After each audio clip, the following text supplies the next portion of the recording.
Guys, welcome to Wrestling Days and welcome to Wrestling Days Live and welcome to a confused Wrestling Days. I have totally been sat here for 11 minutes talking. I've been chatting away and then I looked down and in the comments everyone's like, where is he? Has he just put a poll up? Why is he not here? Where is he? What's going on? And I'm like, is this an April Fool's? And I was like chatting away, and then I just had a look, and when I pressed the go live button, it didn't go live, and so I've literally been sat here for 10 minutes chatting away, not knowing that I wasn't live. Like everything has been. I've had the little green light in the corner. I can see your comments, and I have just literally chatted for 11 minutes. 11 minutes. I started on time. I even explained. I just put a poll up. I just explained why I put that poll up. I've gone through all the detail of why the poll was up. I've gone through everything, and then I realized that we wasn't even live. So this is maybe the worst moment of my life. So that is 11 minutes wasted. Wasted, I tell you.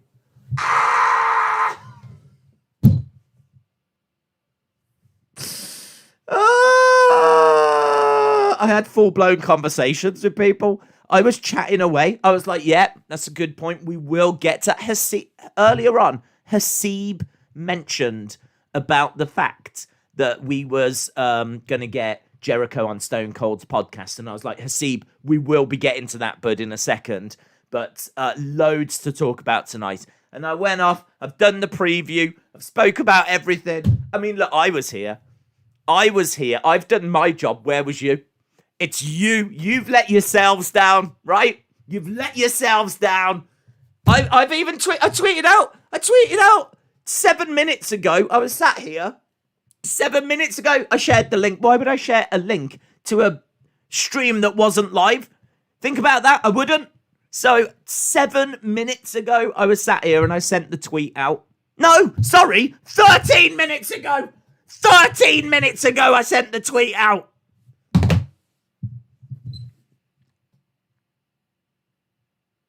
I'm not angry. I'm just disappointed, right? I'm just disappointed because everyone's going to think that I wasn't here and that I wasn't like, oh, I bet he was late. I bet he was sleeping or something like this or blah, blah, blah, blah, blah. No, I was here. I was here providing quality content. That's what I was doing.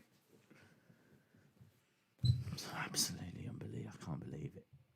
Stupid YouTube. Stupid. Hey, Sam. Oh, yeah, and she won't read it out, will she? She won't read it out on a SmackDown. You're fine, I'll read it, Sam. Sam, shout out to you. Sam Piboon is a legend. Days, did you know that Jericho will be on the Broken Skull sessions with Stone Cold on April 11th? Will you watch it? I did, my friend. I did know that. I've already mentioned that I knew that. No one was here when I mentioned it. I've already covered all this. Scott Turner says, I hope you're well. I plan to be in the streams more. Yeah, well, I plan to be in the streams more as well. Oh, my God. Honestly. And do you know what? You were all so nice. You were all so nice. You were all sat there, and there wasn't really any complaining, or in fact, thinking about it, there wasn't any concern. When I was looking in the chat, there was not a single person said, I hope he's okay. I hope he's okay. I hope everything's okay. No one said that. No one said that, to the point where I was chatting, because you were all just chatting amongst yourselves. It was only where I was seeing the odd comment where it was like, I wonder where he is. And I was like, I bet they're doing this as like a late April Fool's. So, and then I saw it more and more, and I was like, well, hang on, there's something wrong here. And then it turns out we wasn't live. So, brilliant. Let's park that, and let's start again, shall we? Right? That's what we're going to do now. Hello. Welcome to the Wrestling Days. How do I normally start now? I can't even think. All right, hang on. We've got to sort this out. I've got to start again. I'm having a breakdown. I'm having a full-blown breakdown.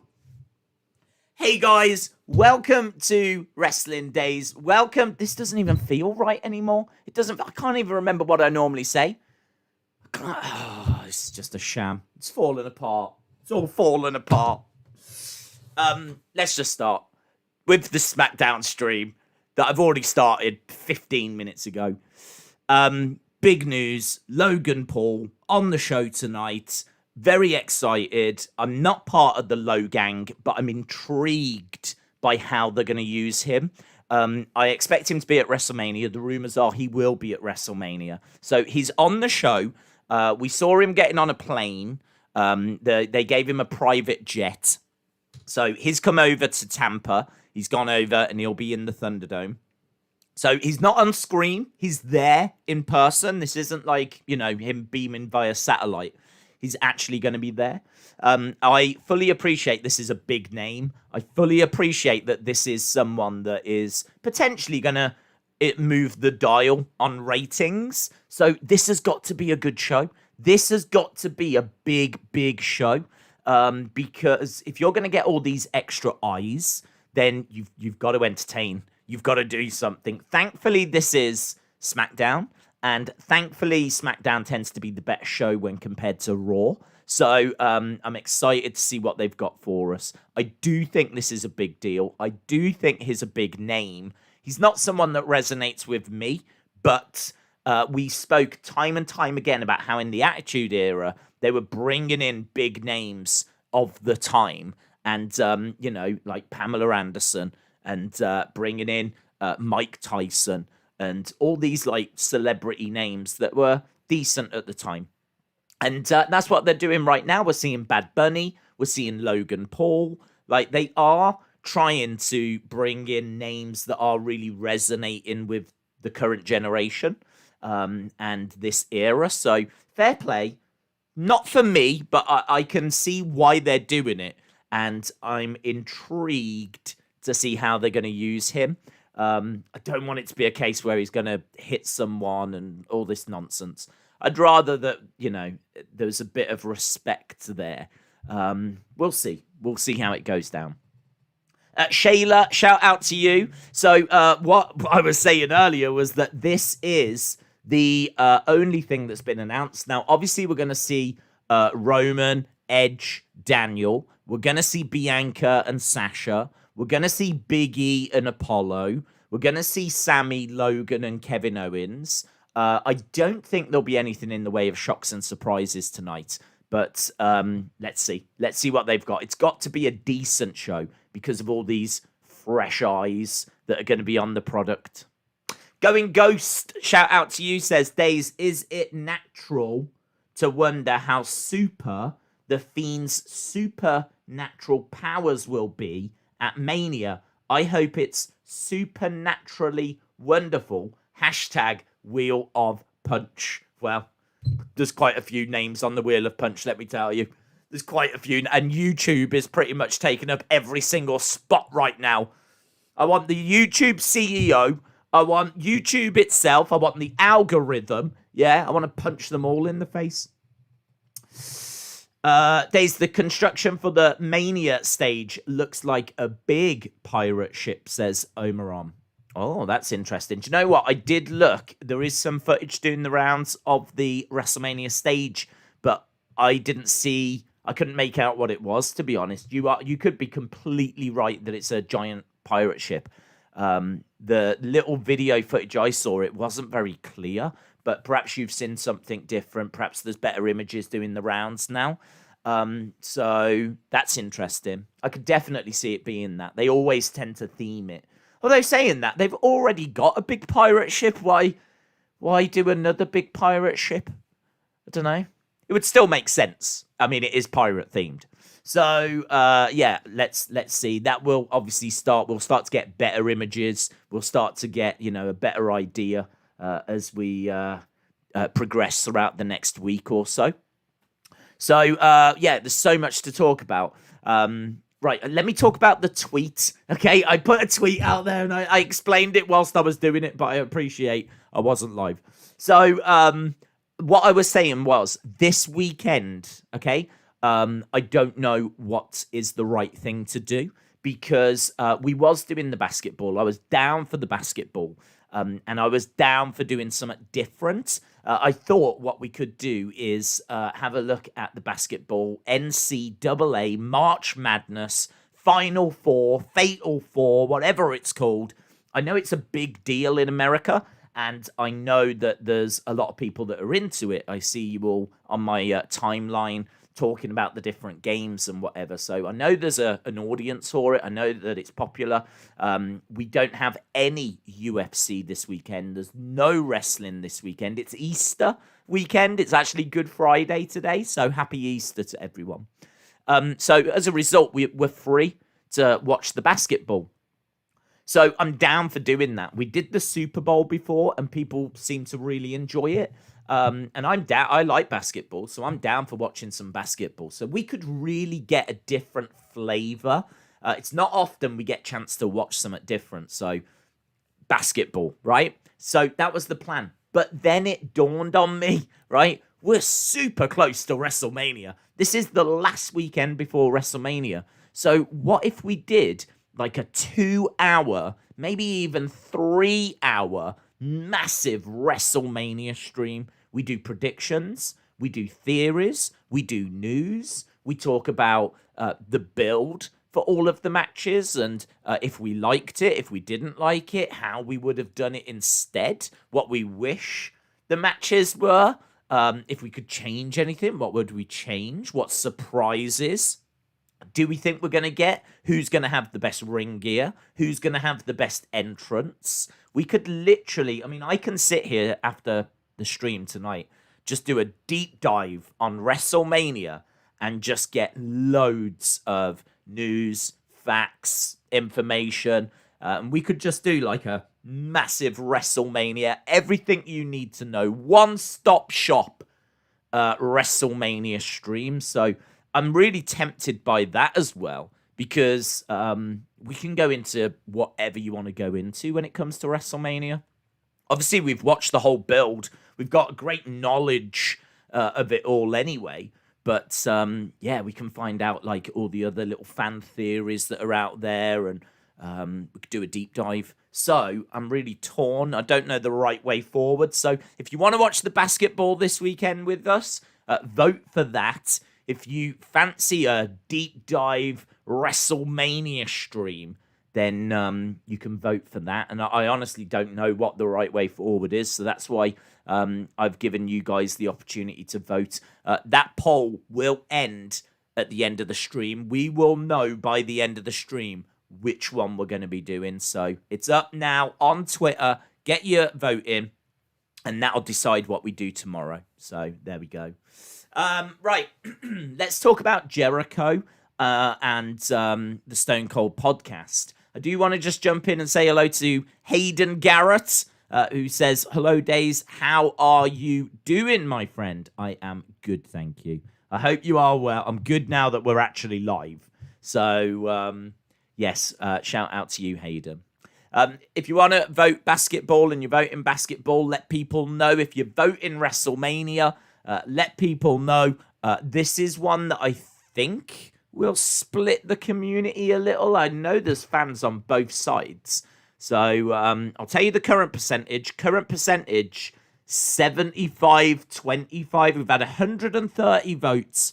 75-25 WrestleMania. So interesting. Okay, right. Let's talk about Jericho and the Stone Cold podcast. So this is really interesting. This is really interesting because I didn't expect it. I don't think anyone expected it. So in regards to that, is it a surprise? Yes, 100%. I don't think anyone can deny that this news wasn't surprising. There was a tease that was dropped yesterday that we would have mentioned, but we didn't do a stream. So it was teased yesterday, a little countdown clock, and it had Jericho's countdown music. It really seemed like it was going to be something to do with Jericho. They heavily teased that it was something to do with Jericho. And then today it's revealed it's Broken Skull Sessions, right? So Broken Skull Sessions with Jericho, massive news. People are losing their minds, saying that there was never a war, it was all just the fans, blah, blah, blah, blah, blah. Rubbish, right? Rubbish. There was a war. There definitely was a war because shots were fired from both brands, right? There was little digs, more so from AEW towards WWE. Like NXT did a pretty decent job of kind of keeping itself to itself, but there was shots fired between them. There was clearly a war. They were both on at the exact same time, right? And on the exact same day, and we all saw like the ratings getting compared and all this kind of stuff. Let's keep this nice and simple. If the move to Peacock wasn't happening, then Jericho wouldn't be on Broken Skull Sessions. The only reason why this is happening is because Vince needs everyone in America to sign up to Peacock. That simple, right? That simple. How do we get people to sign up to Peacock? That is the problem. That is the biggest problem in WWE right now. How do we get people to sign up to Peacock? They have just spent 7 years promoting the network, the WWE network. Think about all those sign up now. You get first free month. How many people have signed up and have kept it but don't really use it? How many people, after all that time, now have just got an email saying your subscription to the network has ended? To carry on watching, sign up to Peacock, right? So how many people are not going to do that? It's not going to be 100% of people that are going to move over. They're going to lose subscribers. They're just naturally going to lose. I don't care what you do, right? But you are going to lose subscribers because maybe if it was automatic and they signed you over to Peacock, and like it just carried on, then I could understand. But that's not the case. Your subscription ends, and then you have to re-sign with Peacock. They've been putting QR codes on TV. We've got a 2-day NXT takeover with one of the days exclusive to Peacock. WrestleMania, of course, on Peacock. And if you want to watch both days of that, you need to sign up for Peacock. So they're trying to find as many different ways of getting people to sign up to Peacock as they can. They've just been given $1 billion odd, and they need people on Peacock. One of the ways that they've come up with is by doing this. Who doesn't want to see what Jericho has got to say? Everyone wants to see what Jericho has got to say. Are they going to mention AEW? Is this the start of an invasion? But maybe there was never a war. Jericho is going to go onto the Stone Cold's podcast, and there will be a very small segment at the end where they talk about AEW. AEW, I think, will be mentioned, but I bet it's only fleeting. I bet it's like when they just talk for a few minutes about what he's currently doing. And I'm sure he's going to say something like, really enjoying what I'm doing at the moment. It's great that I'm still involved in the wrestling business, and, maybe our paths will cross again in the future, whatever. I think it'll be short. I think AEW will get a mention, but it won't be much. This is going to focus on his history. This is going to focus on how he started, how he came through the business. It's going to focus on his career with a tiny slither at the very end that may just mention AEW, and that'll be it. But who doesn't want to see it? Who doesn't want to see it? And if you want to see it, better sign up to Peacock. Better sign up to Peacock. So for all them people that are thinking that we're going to get an AEW invasion, think on. Do you really think Vince has opened the doors to AEW? No way. No way. Because he's only interested in people signing up to Peacock. Why would he give any TV time, any USA or Fox network time? Why would he give that time to AEW? Why would he promote AEW? and use his TV time to do that. Why would he do that? He's not going to. He's not going to. He will look at stuff that's going to get people talking for the network. If there's a way of driving people to Peacock, then he'll be interested. But there isn't a Peacock exclusive wrestling show, is there? 205 Live, maybe? So, but I don't expect him to do anything with that. But do I think AEW are about to invade Raw? No. Do I think AEW are about to be on SmackDown? No. Do I think WWE are about to go to Dynamite? No. This is all about Peacock. If WWE don't do the Peacock deal, you don't get this Broken Skull Sessions. They know that this will have set the wrestling world on fire. They know that every corner of the wrestling world right now is talking about this. Talking about the forbidden door is open. No, the only door that's open is Vince McMahon's bank vault. That's the only door that's open, and he's counting everything inside. So, the forbidden door is as closed as it's always been. This is all to do with Peacock. This is all to do with getting you to go to the network.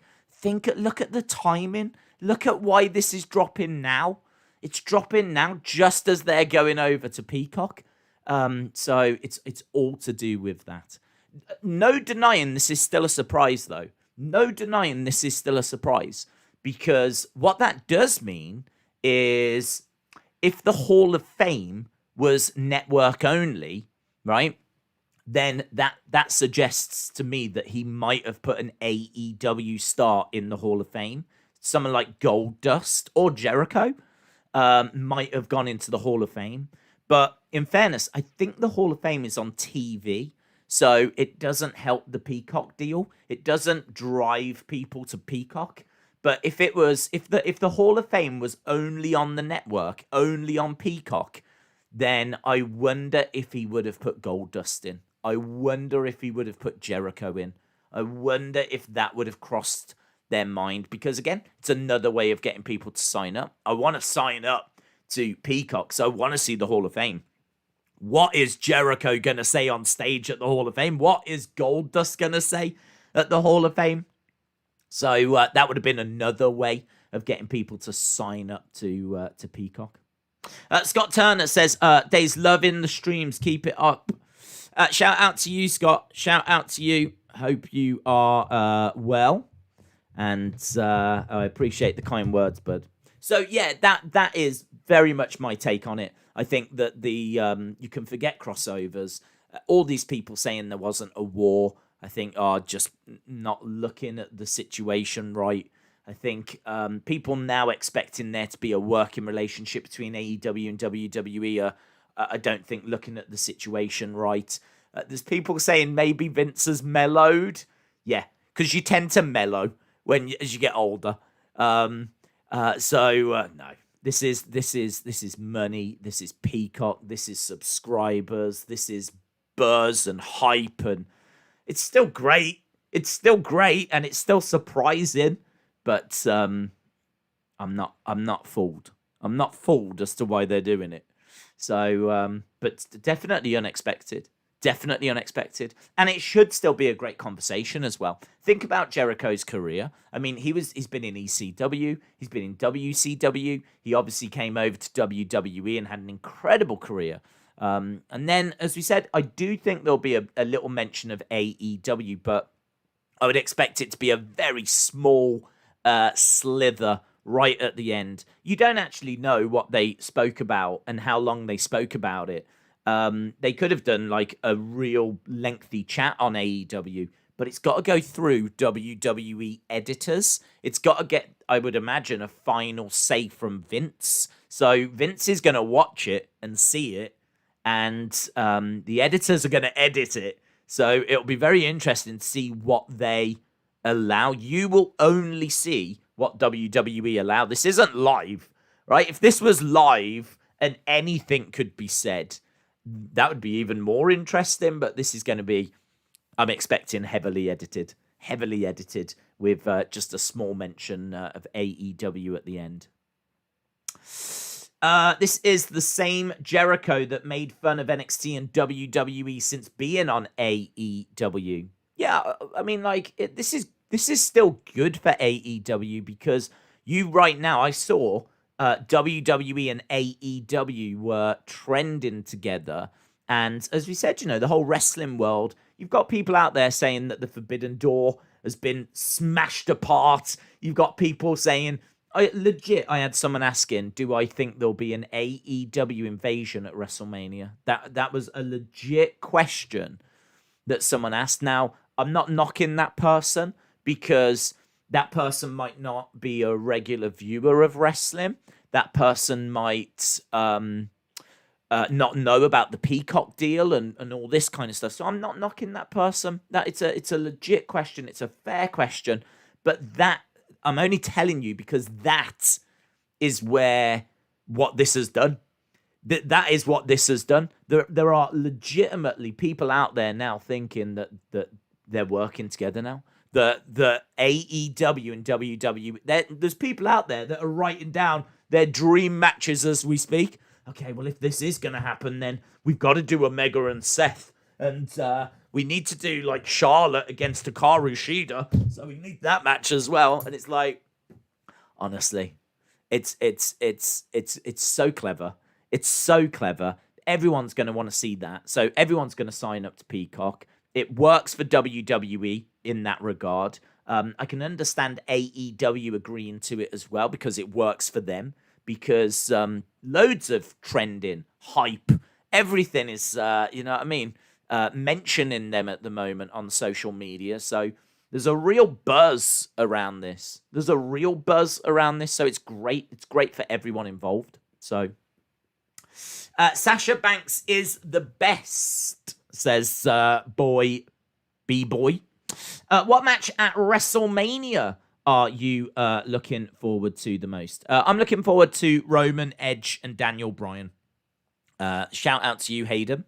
Lauren said, did you see that WWE announcement regarding the special WrestleMania SmackDown with the Andre Battle Royal and the tag team title match? I did. Yes, shout out to you, Lauren. That is next week, I believe. So we're getting the Andre Battle Royal. They even announced all the competitors. It had the likes of T-Bar, Mace, Slapjack, Ricochet, Ali, Gulak. It had Tozawa, Humberto Carrillo. It had all of those people that you just don't normally see. I think the biggest name in it was Shinsuke for me. I remember looking down thinking, who deserves to win this? I mean, there's a few. You got Cedric Alexander in there as well. There's a few like decent names. I think Ricochet was in there also. But because Shinsuke has had a bit of a push this year, not much, but a little push, it kind of felt like his name jumped out a little more than the others. Like none of the others really have any momentum at all. Actually, even Zack Ryder, Matt Cardona on Twitter came out and said he feels sorry for everyone involved in these matches. So it's just like, it might as well be called the catering battle royal, and it's kind of, if you pretty much sit in catering, then you'll end up in one of these battle royals. But it's such a shame because they could have made it feel more prestigious. They could have made it feel a lot more special than it does. So by like the winner getting a title opportunity or something. But I mean, if you win it, it doesn't matter. I mean, I can't even remember previous winners. I remember Cesaro winning it. I remember Big Show winning it. Maybe Corbin winning it. Mojo Rawley because of Gronk one year. And there's probably someone else. I honestly can't remember. So, yeah, it's a shame that you don't get like a title opportunity if you win. JS17 said, Days, with Jericho being on the Broken Skull sessions, do you think WWE is buying AEW? The name does say McMahon, Shane McMahon. I'm getting flashbacks. No. I don't. I think people are losing their minds over it. It's so weird, isn't it? I mean, look at how they've got people reacting. It's literally to get you to sign up to Peacock, as we've said and covered.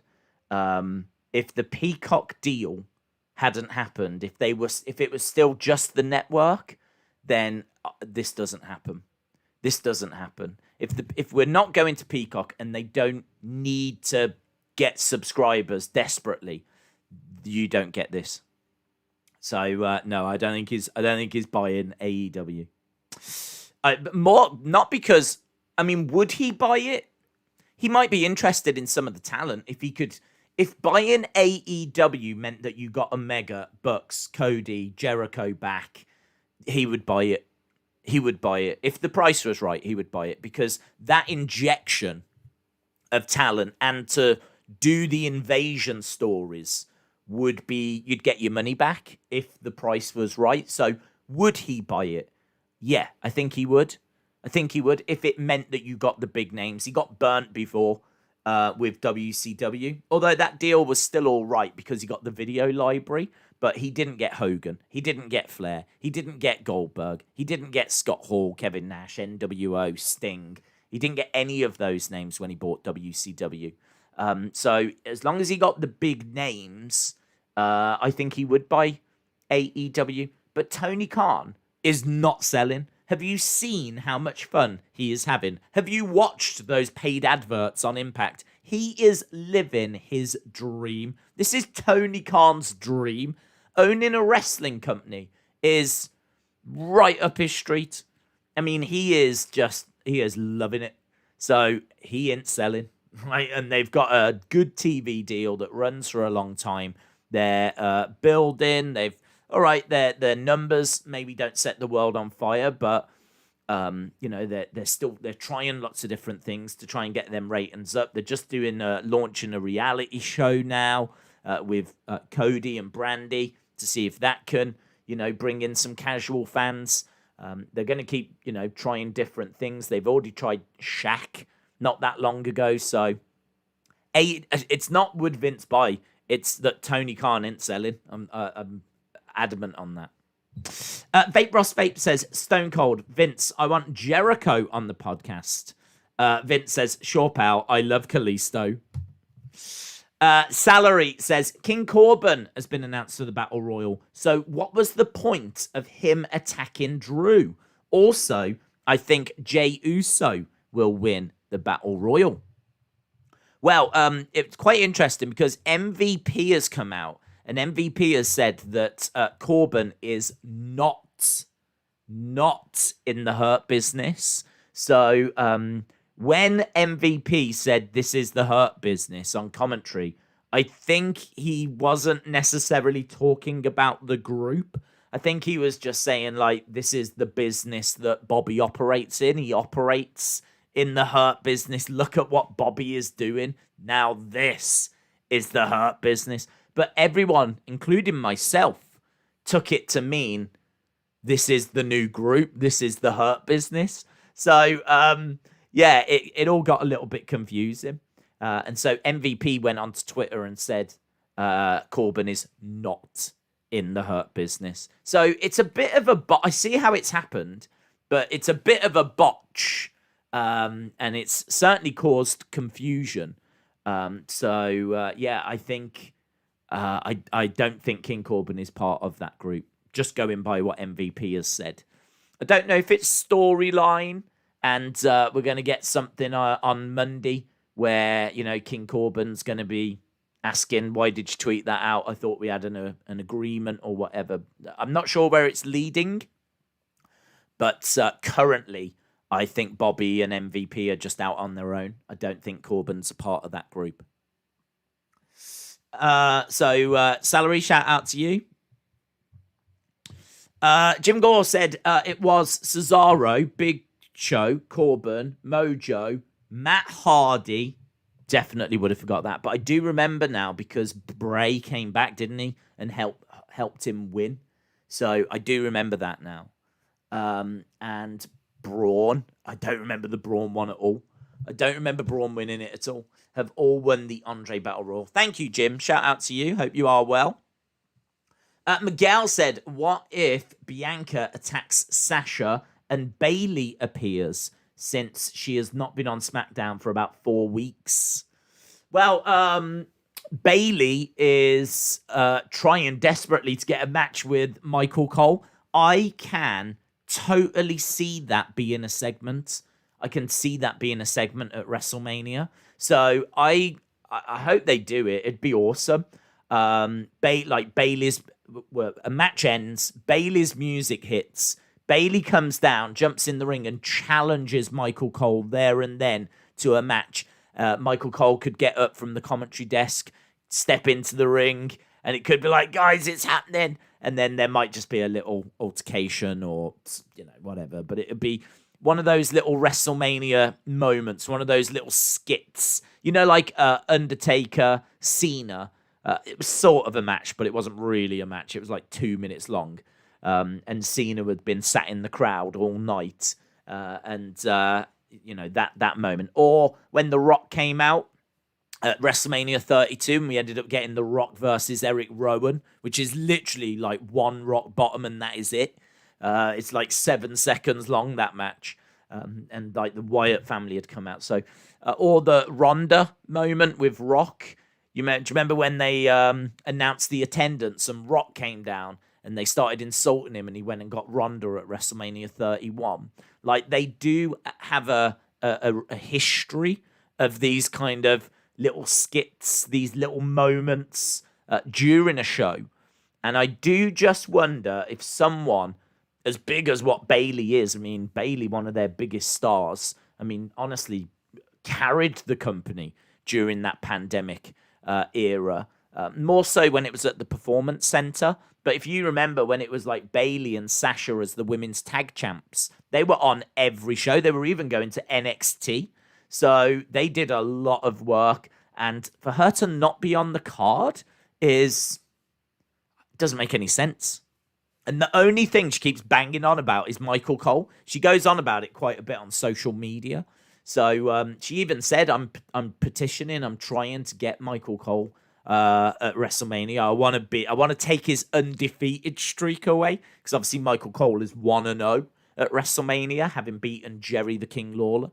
So she wants to take his undefeated streak. So I could definitely see that being a skit.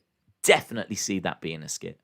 But I hope we get it. That's the only thing I can think that they would do with her. Unless they're going to put her into a match, or even if they put her in like the women's battle royal. I don't know. I don't even know if they're doing it. They haven't even announced it. They haven't even announced a women's battle royal. But that would be such a waste for Bayley to put her into that, wouldn't it? They've got to do better than that.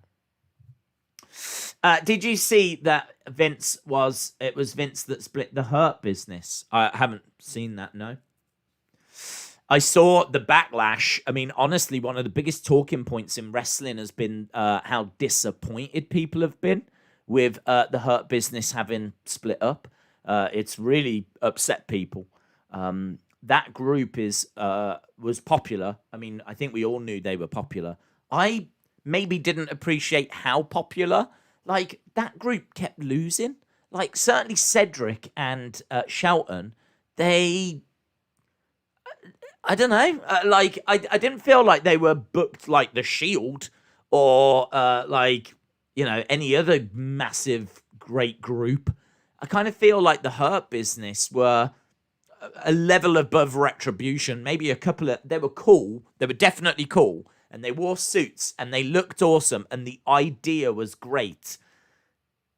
But Cedric and Shelton weren't on the same page. They kept losing.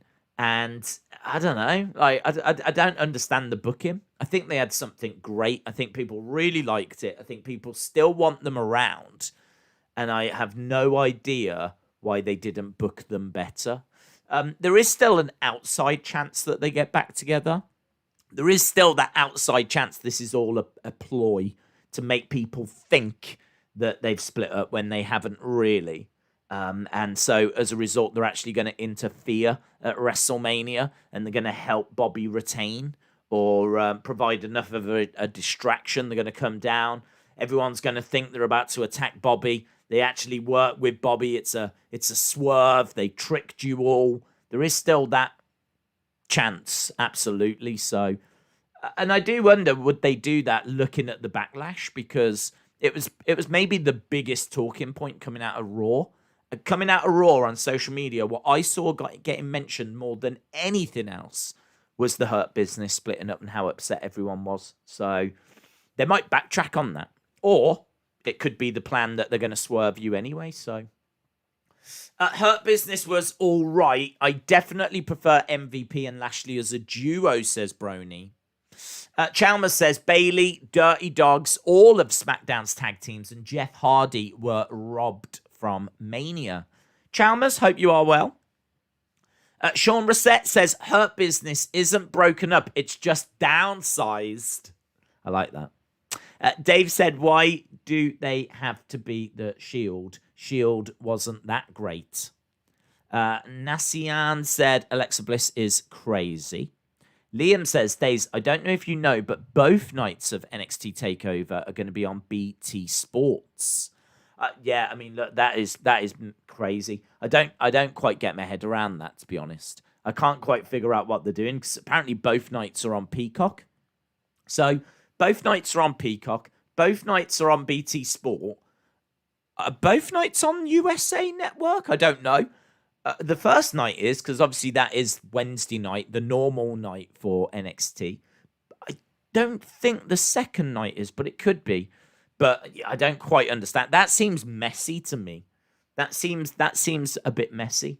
Do you know what? If the timing had been better, it would have made a lot more sense for NXT to have gone on Tuesday, this Tuesday coming. So you could have done NXT on Tuesday on Peacock, and then Wednesday, Thursday. You could have done NXT on USA Network, as it will be going forward, and then on Wednesday, Thursday, Peacock exclusive NXT TakeOver. They need people to sign up to Peacock. You could have had both days of TakeOver be Peacock exclusive, and you still would have had your NXT on USA Network. So the timing on that has not worked out perfectly at all. It's actually a little bit messy, because I think currently you can watch the first day on USA Network, but you can't watch the second day.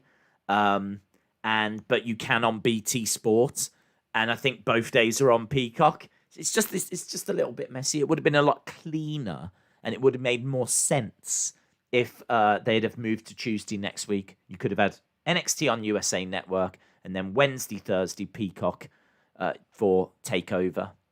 But it's not. So there we go. It actually moves to Tuesday the week after. So it's a week on Tuesday. We get NXT on Tuesdays. I don't think that's played a part in the Jericho thing, but I suppose it is worth mentioning that AEW isn't actually going up against anything now against WWE. There's no reason for them to not have him on. It wouldn't have made a great deal of sense when they were going head to head on a Wednesday, because you're literally promoting your rival. It doesn't matter that it's also another wrestling company. It's on at the same time as your show. So why would they want to promote that? That doesn't make any sense. So maybe there was something in that. Maybe there was something in that as well. But I'm adamant it's the Peacock deal that's the reason why this is happening. I hate Bayley and Carmella. What about you? Asks Dennis. I really like Bayley. I like Bayley because I think she was such a big baby face that to do the heel work that she's done, I think has been very impressive. I think that she's trying to find a way of being entertaining in a heel way. And this is all new to her. She's only ever been a babyface. So it's been quite interesting watching her kind of explore that darker side of herself. And obviously, making fun of Michael Cole, calling, all the fans sheep and all this kind of stuff. That's been something that she's been playing around with during the pandemic. So, yeah, I don't mind Bayley at all. I think she's a great wrestler. I think she's wanted to do this her whole career. She worked on the indie scene. She's paid her dues. Came through NXT. I don't know. I don't know what there isn't to like. So Carmella, I don't like Carmella's gimmick.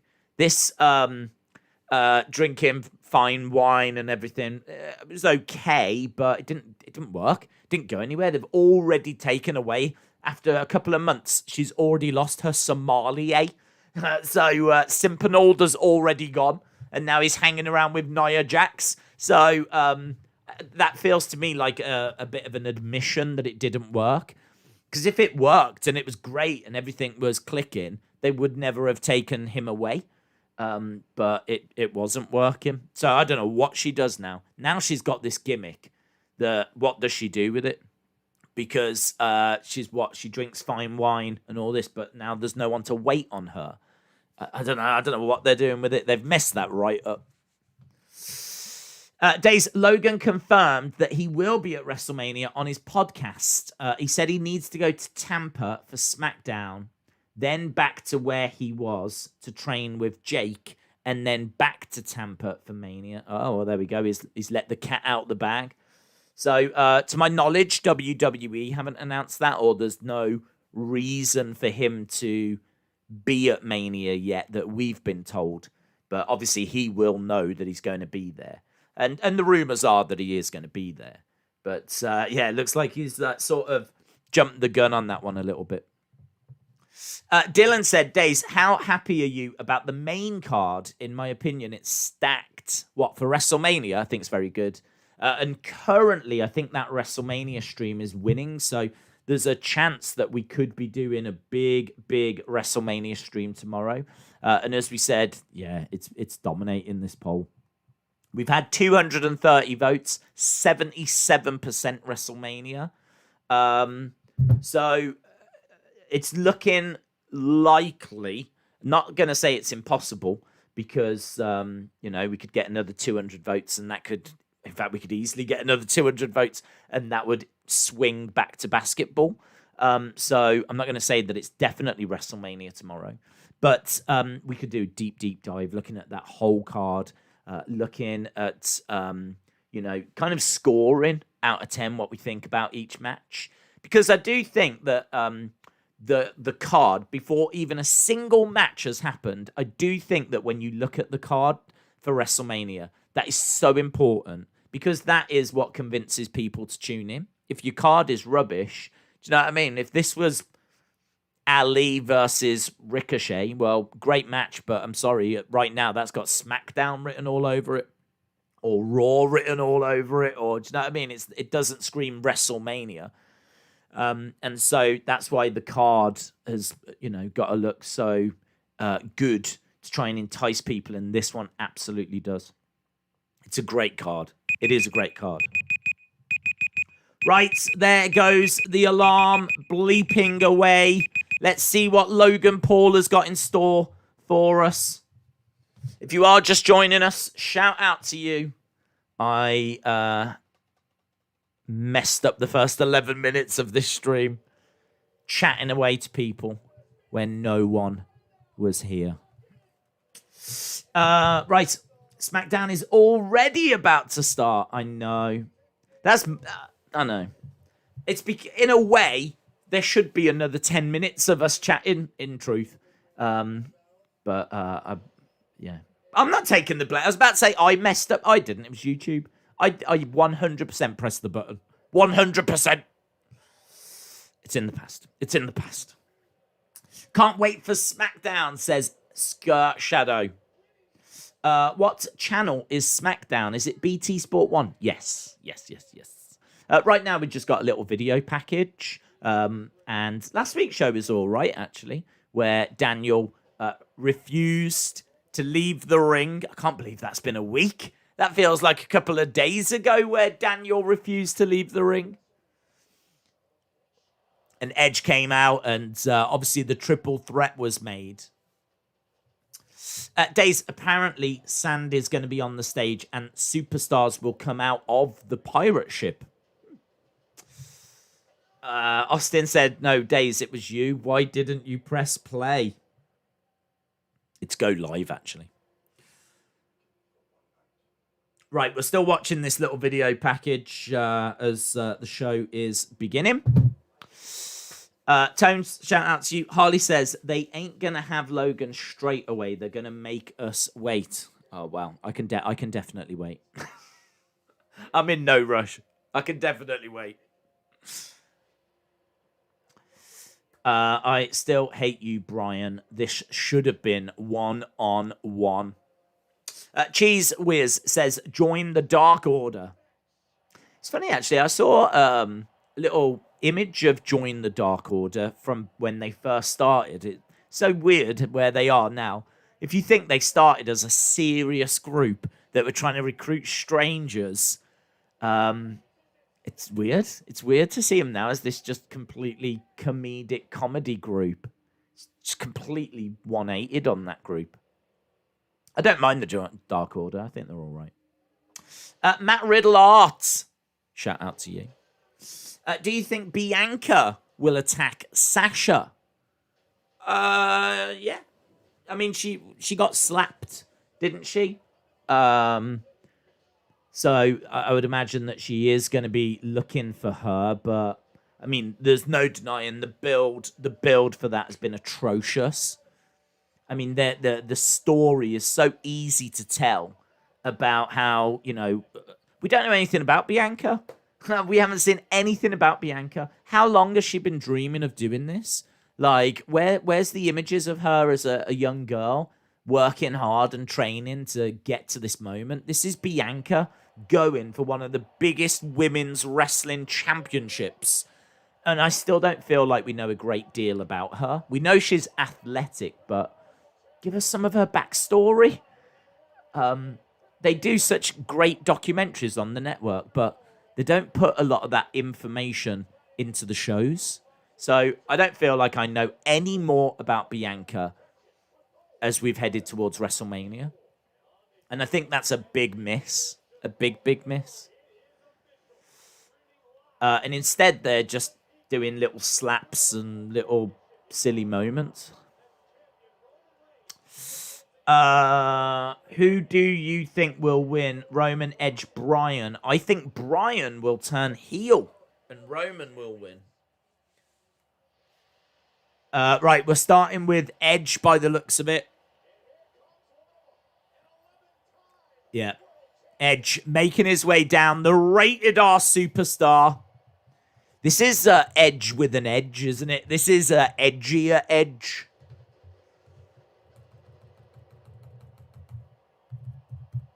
Okay.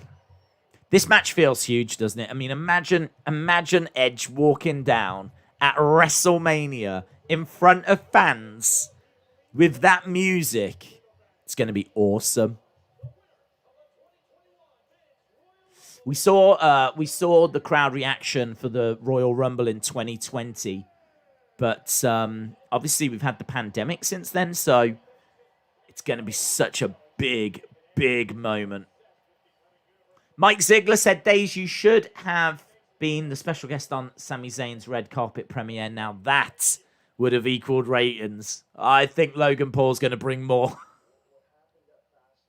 Even I'm happy to admit that. I'm playing second fiddle. I'm playing like 1,000th fiddle to Logan Paul. Right, Edge in the ring and he's cutting a promo. Mike Ziegler, shout out to you.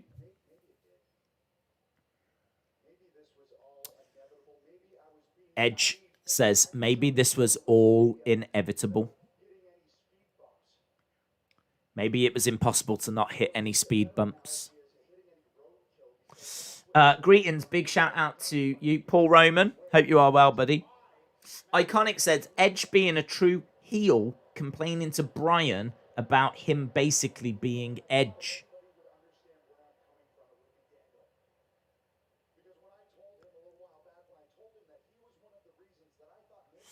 KSI needs to be mentioned.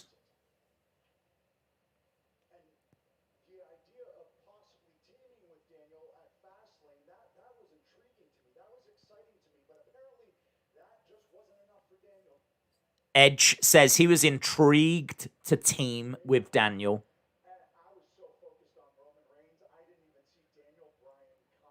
I was so focused on Roman, I didn't even see Daniel Bryan come in.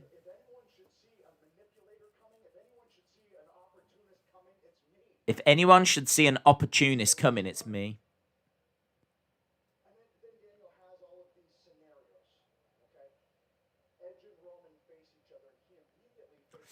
Days, how you doing? I'm good, thank you. We're just watching this promo from Edge.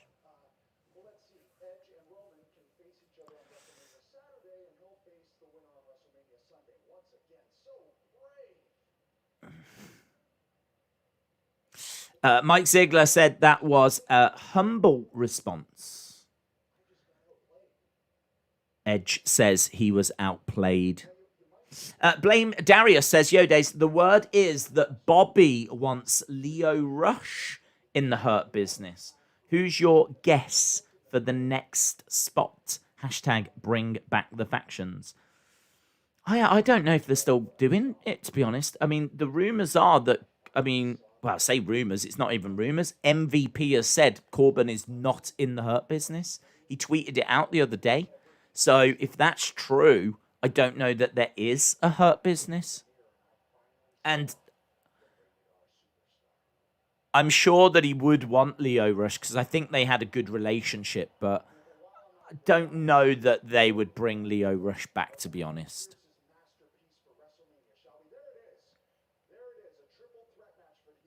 I think we're just going to run with MVP and Bobby is my current thought on it. So Edge says, so here we are, triple threat.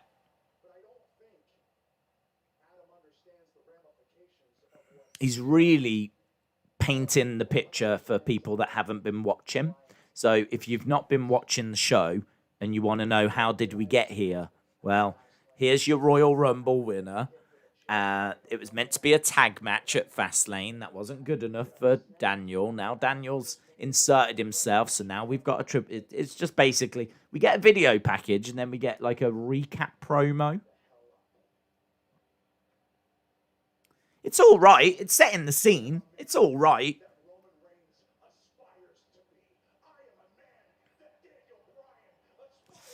This is better now. Edge says, I am the man that Roman aspires to be. I am the man that Daniel aspires to be. I am a WWE Hall of Fame legend. So, nice little punch at the end of the promo. Mike Ziegler said, will we ever see a Wrestling Days heel turn? There'll be many people saying, will we ever see Days turn face?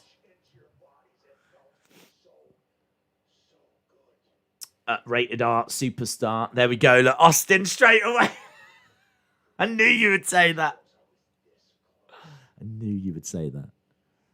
What's it like being predictable, Austin? Please respond.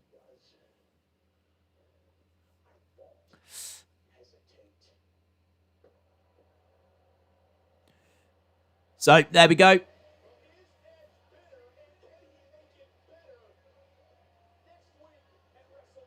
Is Edge bitter? Will he make it better at WrestleMania? I know there's people saying Edge is heel. I don't get it. I don't see it. I don't look at Edge right now and want to boo him. I think he won the Rumble. He deserved a one-on-one match. I think Bryan also sort of deserved to get in there. It's debatable. I don't look at Edge as a heel. I see Edge as... I just see a peed off Edge. That's what I see. And understandably so. You don't win the Royal Rumble to get inserted into a triple threat at WrestleMania. So I can understand his reaction. Apparently we're getting a street fight tonight. Daniel Bryan, Jey Uso in a street fight. Going Ghost, shout out to you, my friend, says, I know this is a Raw question, but didn't they try to align Corbin and Bobby previously? If I remember, It didn't help Corbin before. I wonder why they're trying it again. Well, once again, MVP said on Twitter that Corbin is not in the Hurt business. So it could have just been a one-time deal. We may see Corbin on Raw on Monday, and he might explain why he got involved. But it's very interesting that MVP took to Twitter to clarify that Corbin is not in the Hurt business. So I just thought that was very interesting. So I don't know that they are aligning them together. It could be that it's nice storyline, like callback, the fact that Lashley and Corbin have still got a relationship from when they worked together in the past. But I right now, I don't know that it's more than that. I don't know that it is more than that. If it was more than that, if Corbin and Lashley are going to be working together, and I don't know what the MVP tweet would have been about, but let's just say they are, right? Forget the MVP tweet. I think that it could work this time because this is a different Bobby Lashley. This is the most aggressive Bobby Lashley that we've seen. This has also got MVP as a manager. Didn't have MVP before. I think MVP as a manager with the cane, his talking abilities, bring a lot of credibility to Bobby Lashley. I think this is just a tighter, better package now than what we had before. And I think that Corbin, I would like Corbin to be a part of this. I actually think this would be good for Corbin. I actually think this would be beneficial for him because I think that this is a credible group. And I don't know that they were before. Weren't they just kind of thrown together to face the Shield?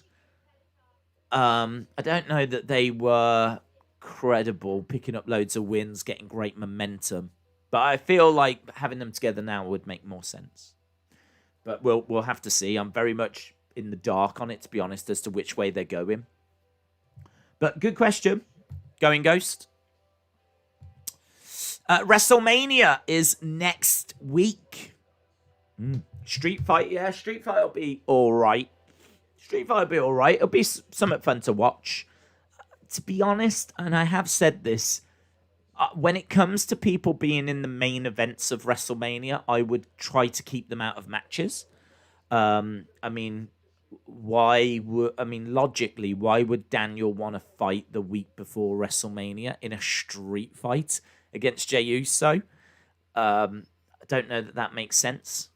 The week before WrestleMania, having such a hellacious fight. So I don't know. And I kind of feel like the top of the card is set. The spotlight needs to be more deeper down the card. I'd like some time given to the Bianca Sasha story because the build on that has been atrocious. We obviously need time for Sami and Kevin Owens, and we got Logan Paul. What's happening with the tag titles? I'd like some time given there. So I don't know that I need Daniel Bryan, Jey Uso in a street fight, but it'll still be all right. Still be fun. Chris Jericho is going to be on the Broken Skull sessions. Yes. Are you a fan of Marvel or DC? I would say DC more if I had to choose.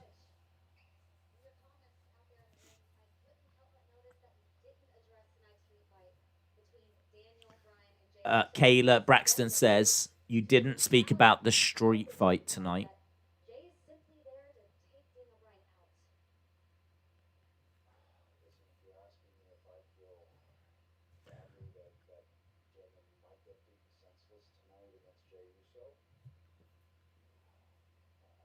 No. Edge says, are you asking, do I feel bad for Daniel tonight that he might get beaten up senseless by Jey Uso? No, I don't.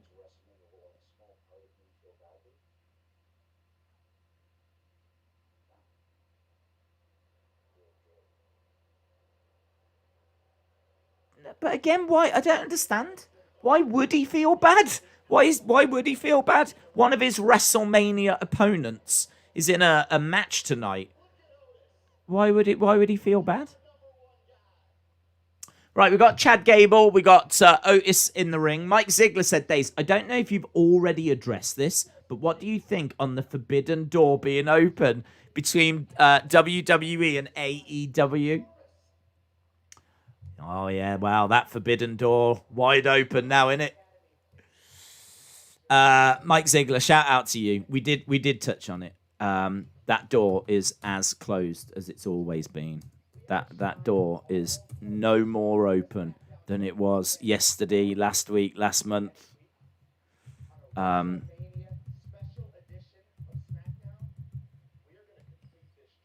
Yeah, we covered it, bud. We covered it. That door is not open. Going Ghost says, let's practice saying it. And new SmackDown champion, Rated R Superstar. Right. Yeah, I think you're right. I think it will be Edge that wins. I like this Edge with an edge. I like it. I like the fact he's not goody two-shoes, wishing Daniel all the best. That would make no logical sense to me.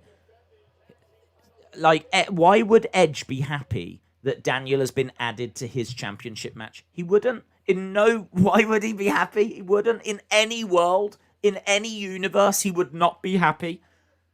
Would he wish him the best for his match tonight and hope that he comes through unscathed? No. Why would he? In what world would he? Doesn't make any sense whatsoever. It was Edge, Roman, one-on-one. Daniel got involved and managed to shoehorn his way into that main event. So Edge's reaction is totally understandable. Totally understandable. So Edge with an edge. I'm into it. It's logical. I'm into it. Right, we've got the Dirty Dogs. We've got Alpha Academy. The Dirty Dogs making their way down. We've got the Mysterios.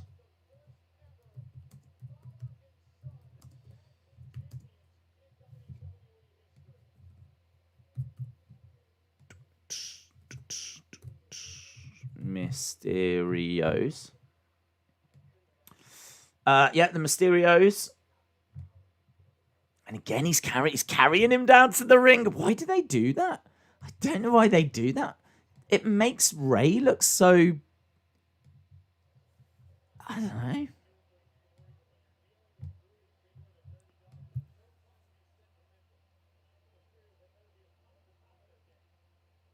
I mean, like, Ray is one of the biggest legends in the history of wrestling. If you're going to talk about masked wrestlers, if you're going to talk about high flyers, Rey Mysterio is a name that's going to be a part of that conversation at some point. So seeing him being carried to the ring like Baby Yoda, I don't understand why they keep doing it or why they think it's a good look.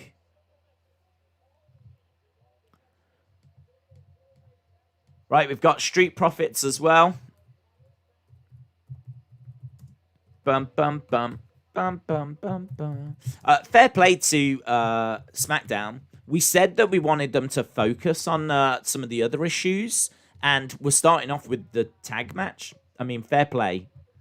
We've had an Edge promo that was a recap, really. I feel like this is like an early go home in a way. Because we had a video package, and then we had an Edge promo that was not really much more than another recap with a nice little hard-hitting moment at the end where he was getting quite, worked up, saying that both Daniel and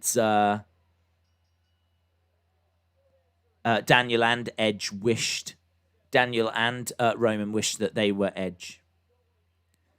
Is this 8-man, is it? I thought it was. I thought all the teams were going together. Is it 8-man? Ziggler always starts. Oh, it is 8-man. Okay. So Alpha Academy and Dirty Dogs. Oh wow! I'm gonna take it away now. Then I just gave them some praise, saying that they were focusing on this division, and I suppose in a way they are. But stupid 8-man tag.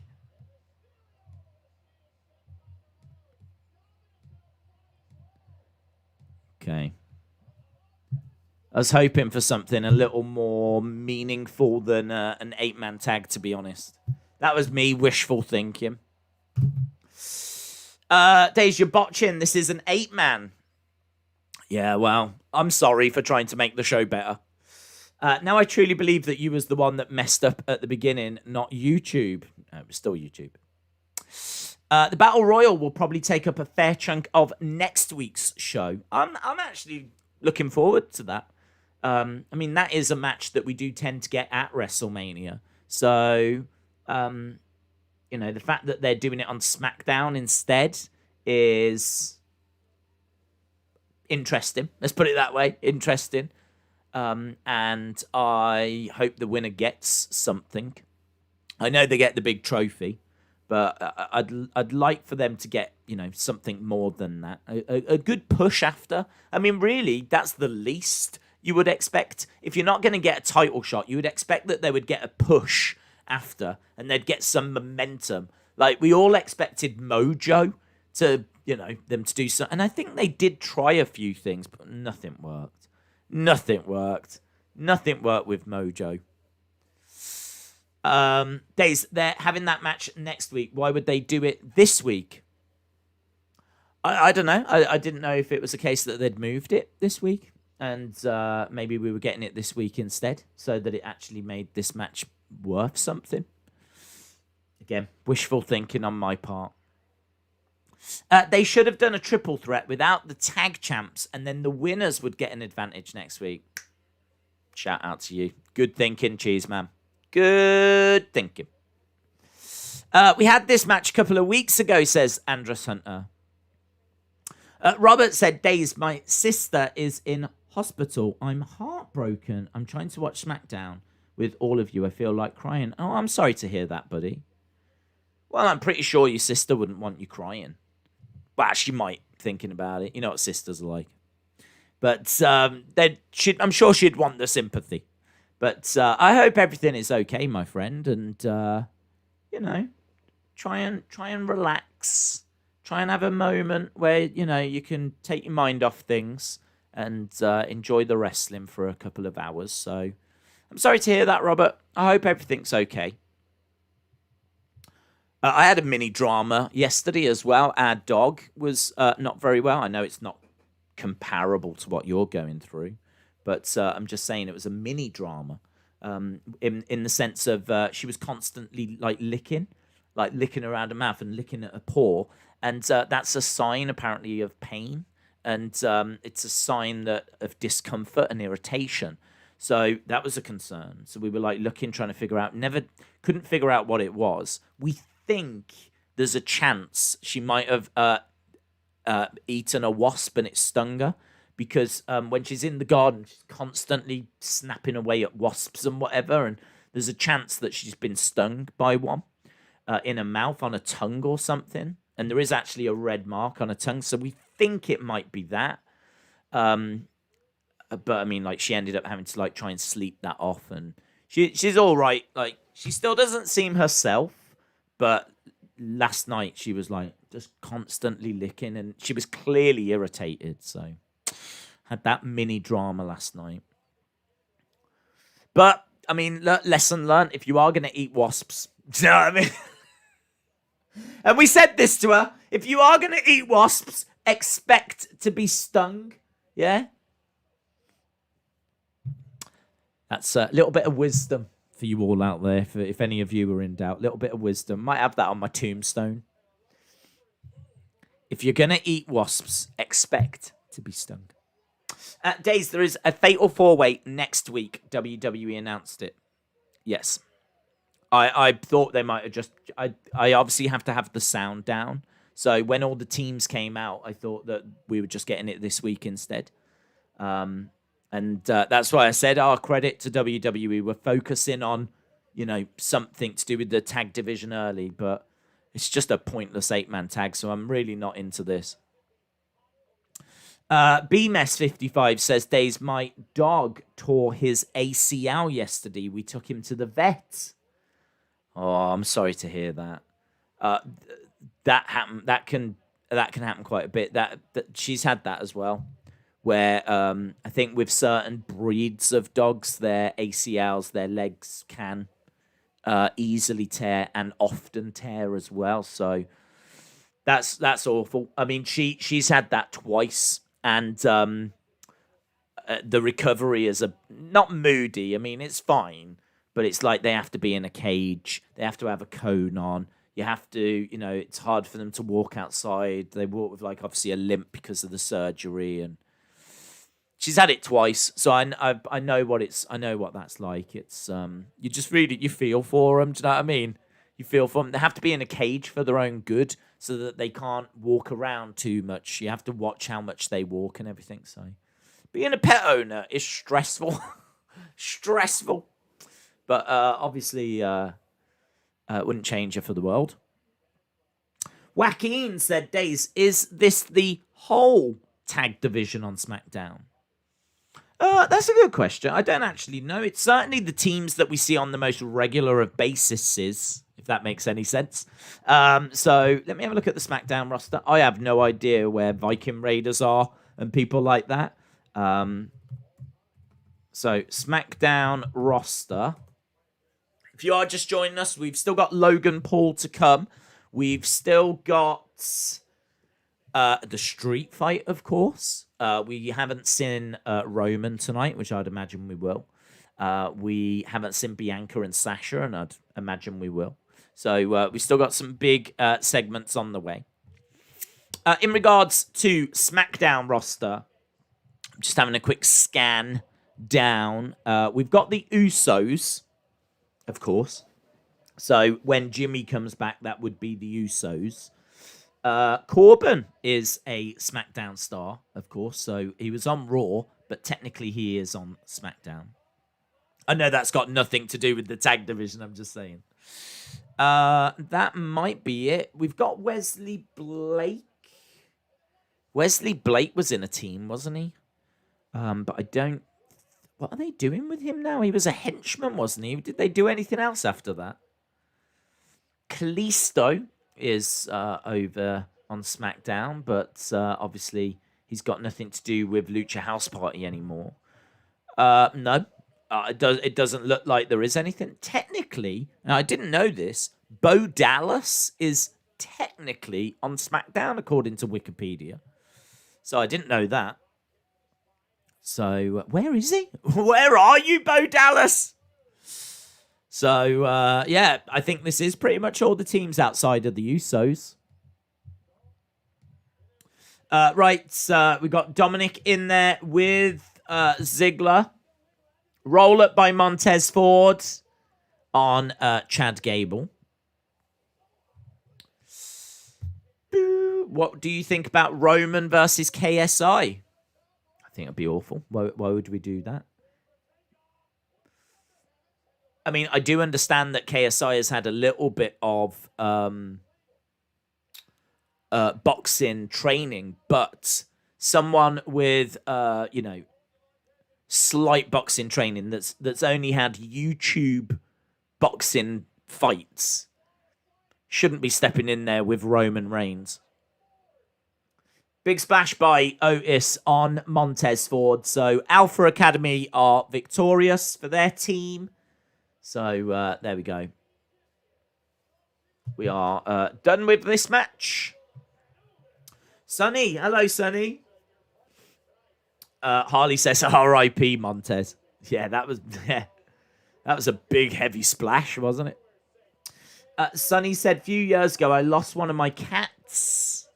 I lost my cat Rufus to crystals, and I was kind of with him when he died.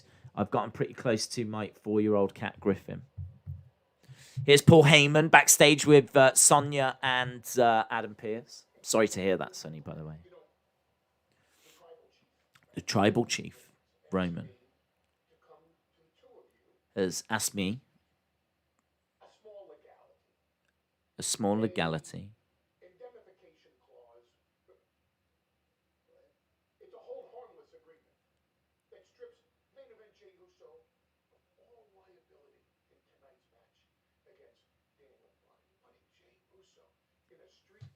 Jey Uso in a street fight.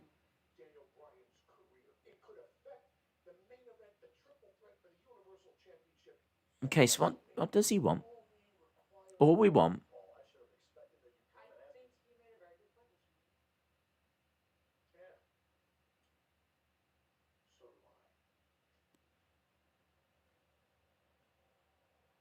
They want a hold harmless agreement to be added. So Jey Uso can't be held responsible for what he's going to do to Daniel Bryan. Okay. Right, Seth Rollins is making his way down, and look at that suit. Wow. Someone discovered tie-dye.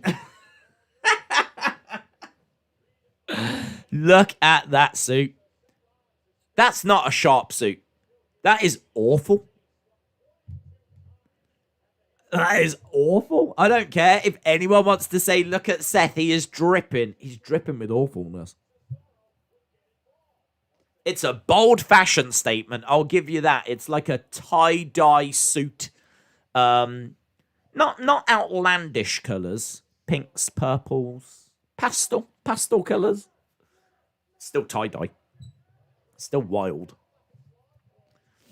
He'd look nice. We've seen him, I'm sure, in a white suit. Just a plain white suit. But this is not his current fashion style, is it?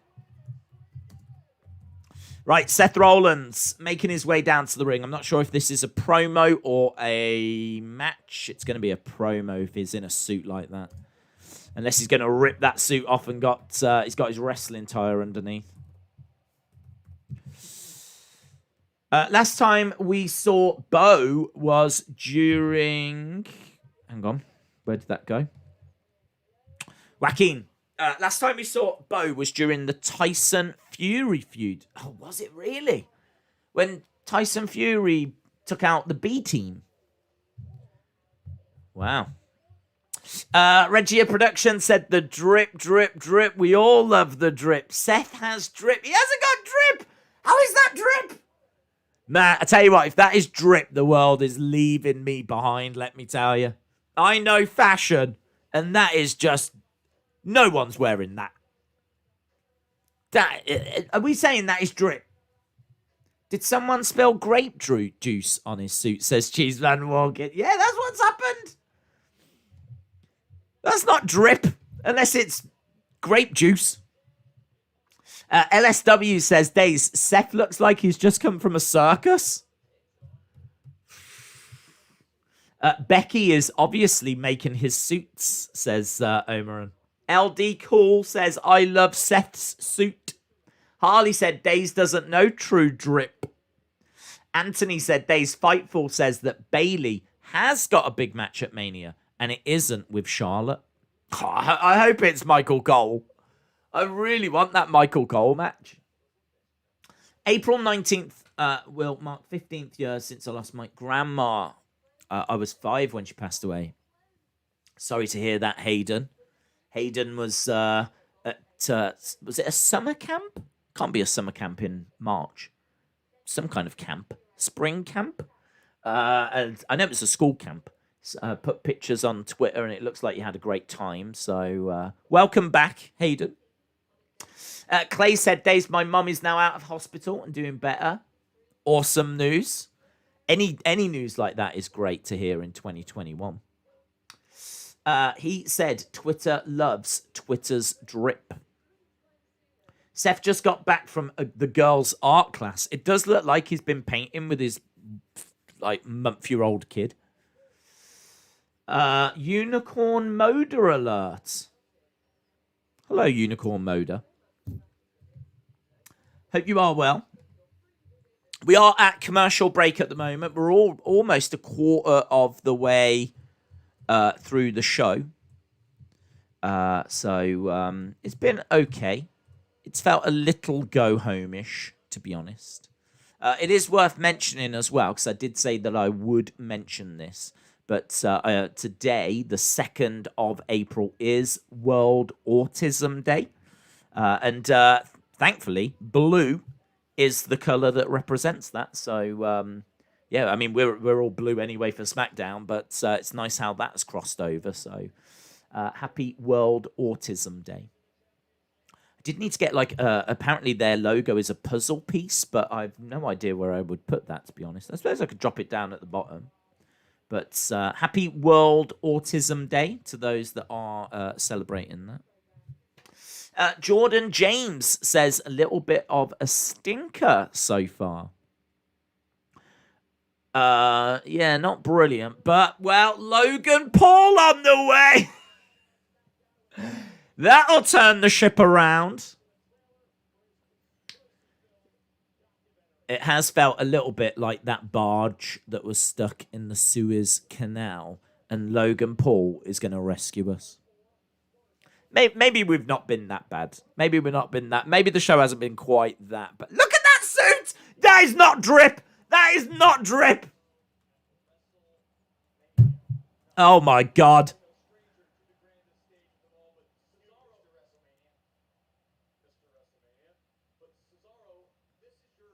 If I had a club and he walked in like that, I'd tell him to leave. Seth says you should start with me, but it's fine. You can go to him. I think Becky Lynch will return at WrestleMania. She had a baby 5 months ago, and it took Maurice 5 months to come back. Cesaro said, this is the biggest match of my career.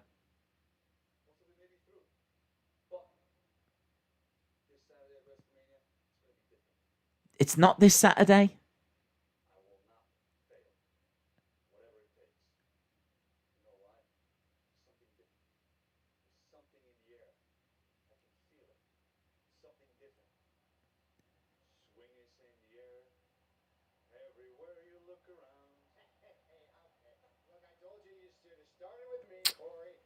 Yeah. Yeah, I mean, Cesaro was like this Saturday at WrestleMania, but it's not this Saturday. And then he started singing Swing is in the Air, and it felt a bit Vince McMahon. This is the stuff that has held Cesaro back.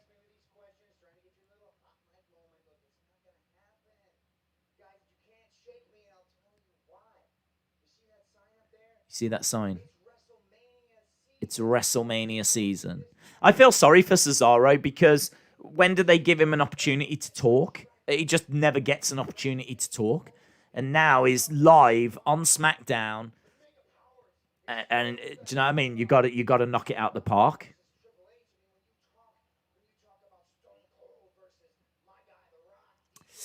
Raw is pre-taped because the Thunderdome registration opens Friday and it isn't open. I guess Seth Rollins is going to be in the remake of The Color Purple.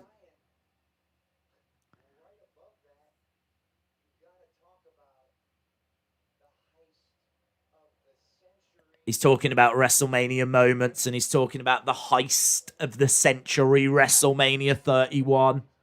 Seth cashes in. Watch Jake Paul interrupt Logan tonight, says Clay Harrison. Well, there's people tuning in. This will bring guys to the product. Definitely. I would imagine this will get a good rating. Normally it's around 2 million to 2.2. I could see this doing 2.2, 2.3. I'll be stunned if we're anywhere around 2.5. If this does a 2.5 plus, that is huge. That is huge. Anything that can move the ratings by a couple of 100,000 is huge. So this is normally 2 to 2.2. Anything above or around 2.5. What a result that will be. I must admit, it feels big. I don't know what it is. It feels big tonight. Doesn't feel like a good show, but I think the rating's going to be good. He's getting passionate now, Seth. Seth is destroying Cesaro on the mic. At WrestleMania, I'm going to embarrass you.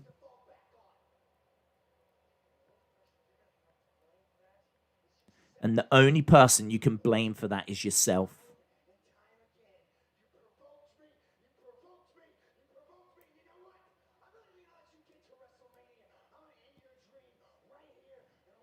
Seth says, I'm not even going to let you get to WrestleMania. I'm going to end your dream right here, right now. Come on, Cesaro.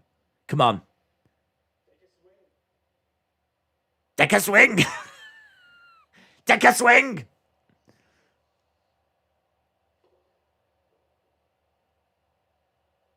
Seth doesn't do it. I do like Cesaro standing there, leaning forward a little bit. I like this Cesaro that's like leaning in. He doesn't look great in that suit. That suit doesn't look like it fits properly. That suit looks like it could be tailored a little better. It looks a touch big. He looks, I don't know if he's slimmed down, but he looks a bit small for that suit.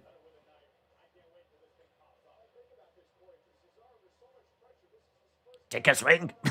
I don't know, man.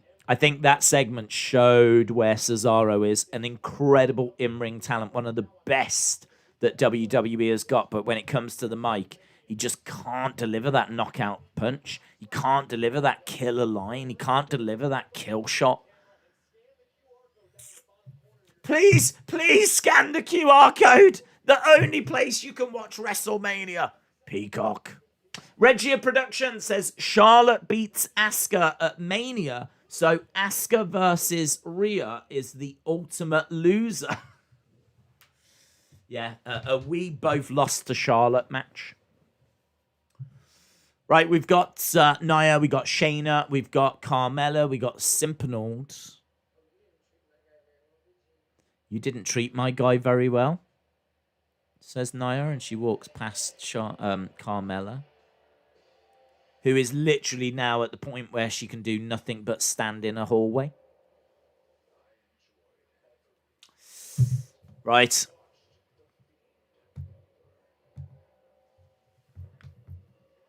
It's raining very hard. Simpanold is here. Brony says Cesaro needs to work on his promo if he wants to elevate to the next level.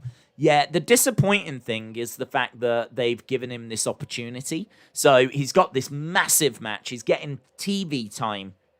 He's in this segment with Seth, and he still can't deliver that knockout blow. He still can't deliver that KO punch, that kill shot. And this was the time to do it. You know, I would have liked a bit of aggression in the voice there. Like when he said, take your shot, or something like this, you know, show me, grit the teeth, deliver the punch, deliver the line, make me feel it. But it just doesn't come across. And you'd have to think they've worked on that with him. You'd have to think someone, somewhere, has pulled him to one side and just drilled promos with him. It's all that's missing. In ring, he's one of the best they've got. How is this not happening for him? How is this not? I don't understand.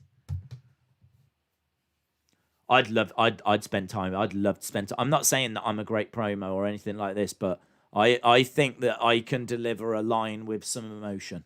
I think I can see what's missing. I mean, you know, Randy Orton even said, "I'd love to work with Cesaro. I'd love to, you know, find what's missing." And he said the same with Ricochet as well. He said that about a few different superstars. They've all had time to work with Cesaro. I mean, like, think about like how long he's been with WWE. How has no one helped him? And if they have, why have they done such a bad job? It's the only thing that's missing. And now he's getting his opportunity. Now he's getting the spotlight, and you really want it to work. I want this to work for Cesaro. Oh, my God. Days, are you going to do NXT TakeOver and NXT UK predictions? Do you know what? If that WrestleMania stream thing works, and that's what people want tomorrow, then I think there's a really good chance that we do it then. And I think there's a good chance that we go through it tomorrow, basically. Because we'll just throw it all into the WrestleMania stuff. So we'll do WrestleMania, we'll do NXT, we'll do NXT UK, and we'll just go through it all. We are just at commercial break at the moment. If you are still with us. I know the show hasn't been amazing, but we are building towards what should be a lot of fun. Looking forward to Logan Paul. Looking forward to that street fight, and we'll see what comes of all of that.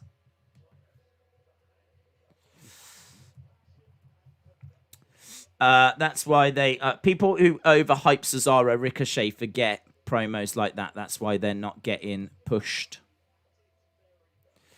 Yeah, I mean it's a shame because you do look at Cesaro, or I certainly look at Cesaro and think to myself, there's a guy here that is so good in the ring. He deserves the opportunity, and then you give him the opportunity, and it's, I don't know, man. I thought that was decent. It started off bad, but Seth is great at promos. He saved the segment. Cesaro was good at the end. Right, we are back from the commercial break, and we've got a few people on screen at the moment just for a WrestleMania advert, and we should be going over to our next segment soon. Where are we? We're 12 minutes away from the halftime scores. So we are halfway point coming up. I don't know if I've seen this one before, this advert. Seems a bit longer than usual. 8 days away. That's not far, is it? 8 days away. 8 days away, that is all. 8 days away. Right, Shayna Baszler in the ring. I was expecting them to slip up and put Logan on that ad. Yeah, I can see that the chat's not moving. It seems to have frozen for whatever reason on screen. And it's just, for some reason, not allowing me to copy over the chat. So, I don't know. We've got a slight problem with the chat not being able to be shown on screen. So, slight issues. A few technical dramas, but we're still live. Days, have you watched the Ospreay promo where he was drunk, talking in front of where he was going to face Ibushi for the... I haven't seen this promo, no. The fans booed. No, I did not see that, my friend. How do you watch WWE live in the UK? You go to BT Sport.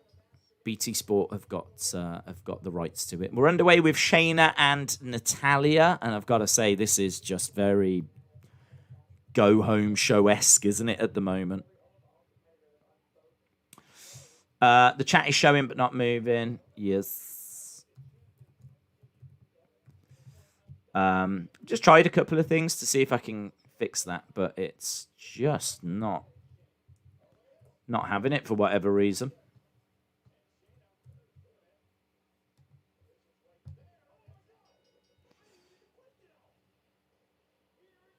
Natalya wins. Nia jumps into the ring.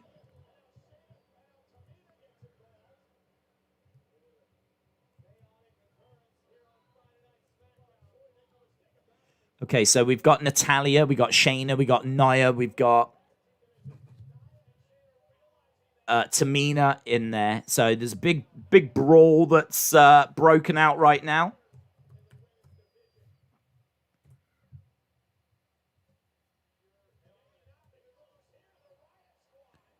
Riot Squad have arrived. This'll please a few people. Haven't seen Riot Squad in a hot minute. Liv Morgan up top. That was not great. She jumps off the top, grabs Nia's back of the head, slams her down on the mat, and it just looked a bit off. Mandy Rose and Dana Brooke have come running down. So we're just seeing like a multi women getting involved now, all the different teams. Oh, this is pretty dull. Dana Brooke drop kick to Nia. Nia goes into the corner.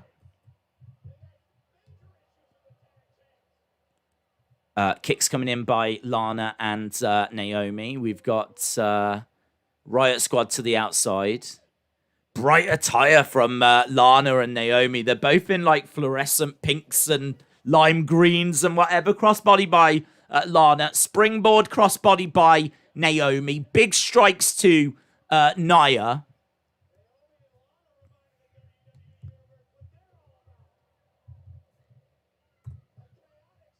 It is quite chaotic. There's lots going on right now.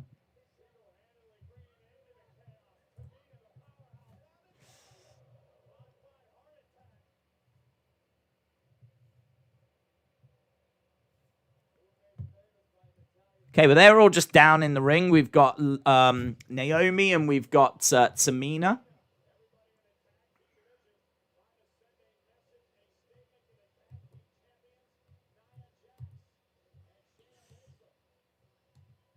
Okay, so that's the end of that. That is an awful, awful segment. There's nothing there to really talk about or get excited about. Or although we've got Billie Kay. We've got Billie Kay. Billie Kay gives a CV, a resume to Carmella. We've got, here's Sami. Sami is like, yes, here we go. And the stretch limo arrives. And the guest of honor, there's Logan. Logan and Sami embrace. Sami says, I'm glad you're here. I'm glad you came. Coming up next, we've got the Sami Zayn red carpet premiere. So, yeah, I've got to say, that last segment's one of the worst segments I've seen in a long, long time. It was it went nowhere. Right, well, at least we've got this coming up now. Logan Paul, Sami Zayn. Very much looking forward to seeing what they're going to do with this. It's definitely got some hype around it. You can definitely feel like this is a big segment. So, yeah, looking forward to it. Days the words just bring it were on the boat. Oh, it's interesting. I'll get people talking. I'm going to give this 10 out of 10 because of Billie Kay. The clock and chat are frozen. Yes, unfortunately so. The other thing as well is it won't let me change the text at the bottom at the moment. So we do have dramas right now.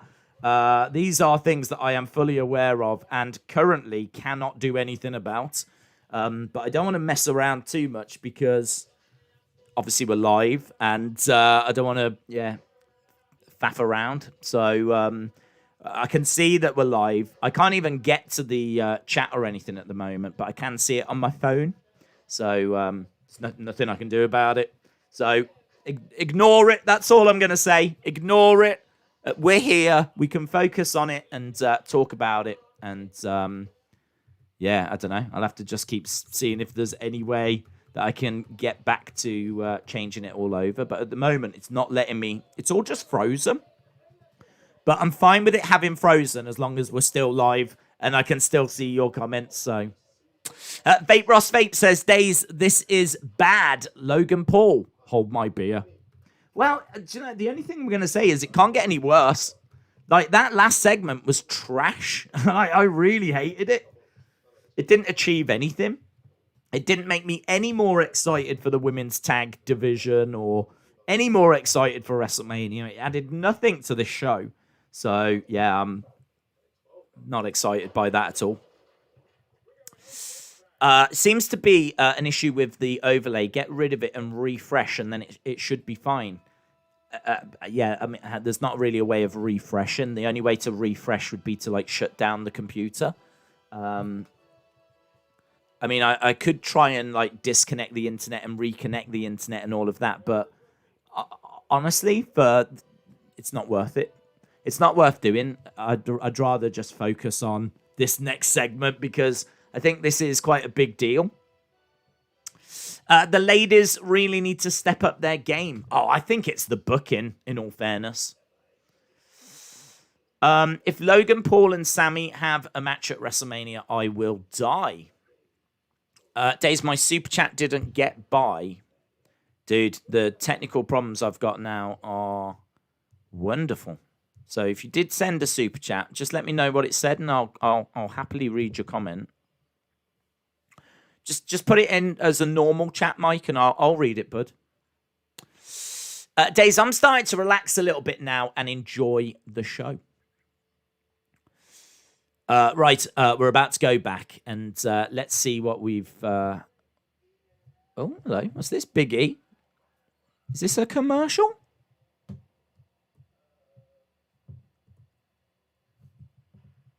Big E is lost backstage. I don't know. Is this like a commercial for Dairy Queen or something? He's just walking around the backstage area. Now he's at Gorilla. He goes through the gate, but there's a shutter down. He's gone through a door, and now he's outside. Confused. Maybe you just need a Snickers? It's a Snickers ad. Are you confused? Maybe you just... Well, I'm confused. Why can't I change anything on my stream? I'm confused. Maybe I need a Snickers. I was confused when I spoke for 10 minutes at the start, and there was no one here. Doesn't matter. Doesn't matter. Right. Mike, did you send that? No, not yet. Right, Sami Zayn is making his way down. Big E needs a Snickers. Fast Fire Wrestling says, what's your thoughts on Jericho going on to Broken Skull? I think it is literally to get people to sign up for Peacock. I don't believe that this is the start of any relationship between WWE and AEW. Lana and Natty should get to roll down to the ring in a tank. Mike said, I forgot what I said, to be honest. Okay. Shout out to you, Mike. Joaquin said, Days always needs a Snicker. I need one right now. Let me tell you. I'm more than confused. I've got a screen that's frozen. I've got Logan Paul on wrestling. I'm having to read the chat on my phone. Right, Sami says there is a big conspiracy against him.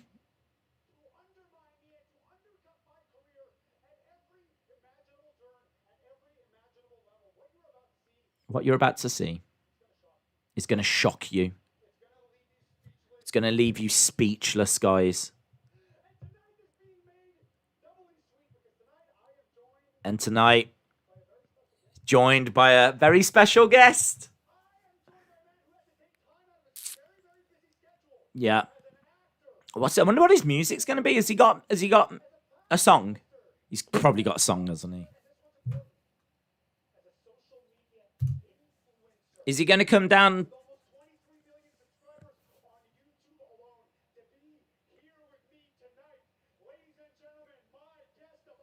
Okay. Logan Paul.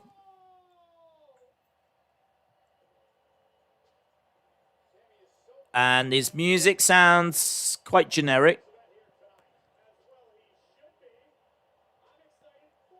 Logan Paul making his way down. I think that's the Maverick sign behind him, is it?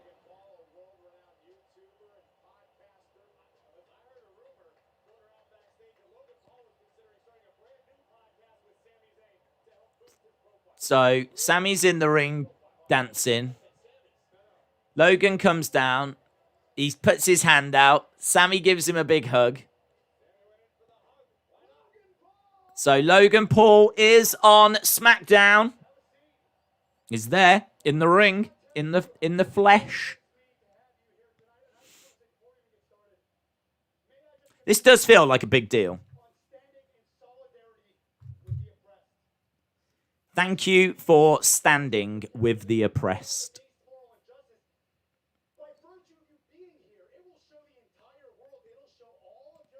Just by you being here, that this is not a conspiracy theory.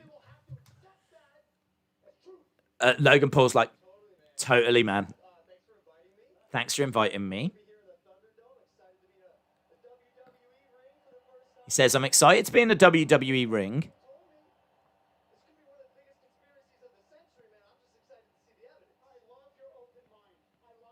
Sammy's like, I love your open mind. I love it.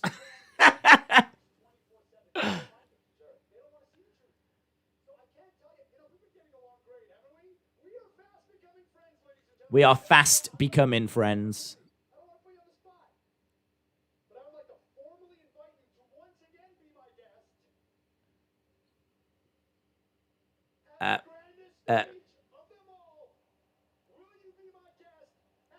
Will you be my guest at WrestleMania? Logan Paul says, yes, he will be Sammy's guest at WrestleMania.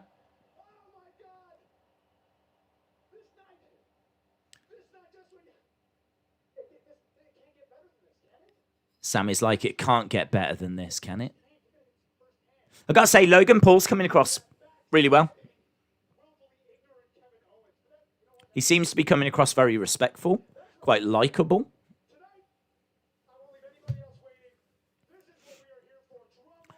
Logan at WrestleMania. Yep.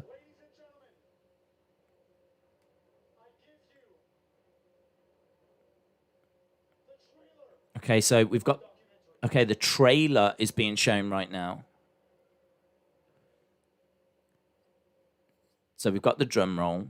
The following preview has been approved for enlightened audiences.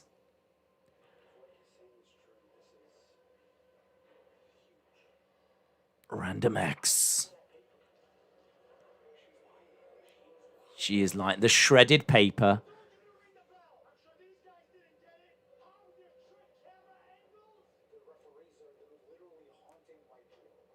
I would watch this. This looks awesome.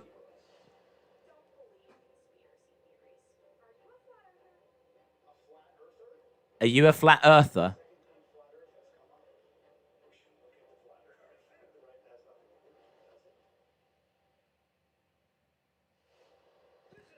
A liberating original documentary. This is kind of fun, man. He's got a board with all pictures and notes, and he's trying to piece it all together. He's looking at the rubbish. From out of the shadows, the truth will be exposed. This looks good. I'd so watch this film. Of a massive conspiracy.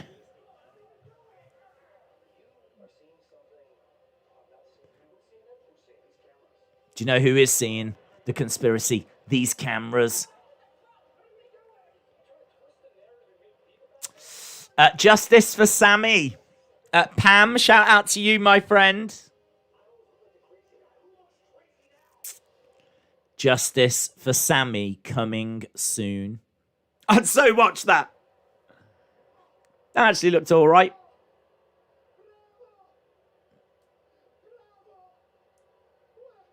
Logan, I don't know. Logan seems unsure.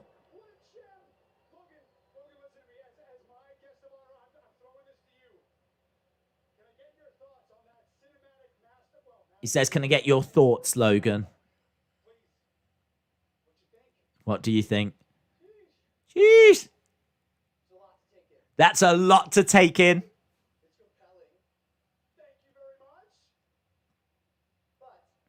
But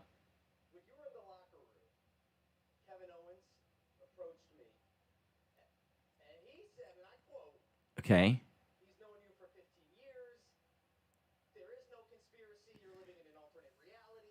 So Kevin Owens has spoken to Logan and said that he's known Sami a long time and there isn't a conspiracy. And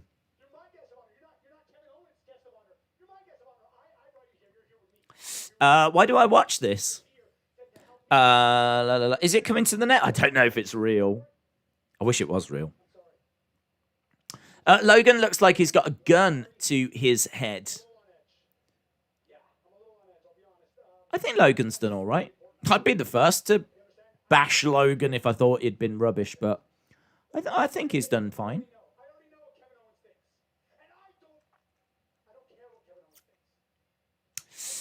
This is weird.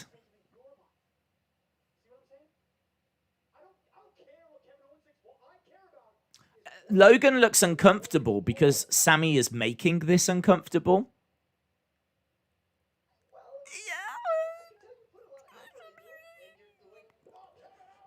There's Kevin. Kevin Owens attacks Sami.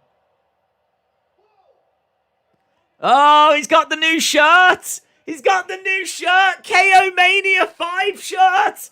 Yes. KO Mania 5. I love the fact he does that.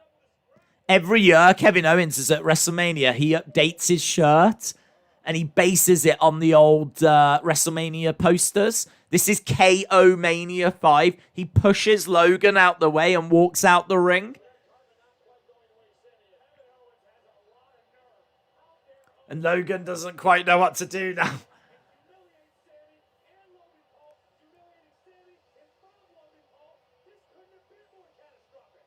So Sami gets to show off his documentary. Logan Paul wasn't totally on board with the conspiracies that were being exposed. Kevin Owens has come out. The story is weird. I don't really know what more Logan Paul could have done there.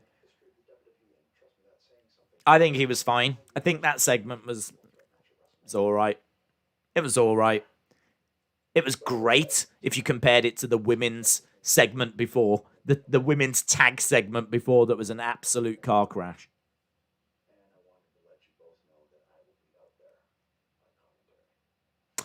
Edge is going to be out there on commentary. Definitely feels like a triple threat is being built too. Logan is actually good. I knew that he would be good at acting. I want Logan to rip off his shirt at WrestleMania and unveil a KO shirt underneath like Tyson did against Austin. Jay said, honestly, it wasn't as bad as I thought it would be. No, I actually thought Logan Paul came across as quite respectful. Like, he wasn't, you know, like when Bad Bunny's out there, he's got like a snarl on his face and he's trying to look mean and moody and he's trying to look like one of the wrestlers. He's trying to, do you know what I mean? He's winning 24/7 belts and stuff like this. I kind of felt like Logan Paul was out there as a guest. He was a guest on the show. He wasn't trying to intimidate. He came out, big smile on his face, waved to the crowd as he came down, like, you know, the screens. But got into the ring and, you know, it was quite, oh, thanks for having me. It's great to be here. He came across as quite likable. There wasn't really much he could do with that segment, in all fairness, apart from looking confused and a bit awkward. And that's all he did, really. Kevin Owens pushes him. He doesn't retaliate. It's not as if he got on the mic going, who do you think you're pushing? Do you know what I mean? He just kind of, I don't know. I honestly,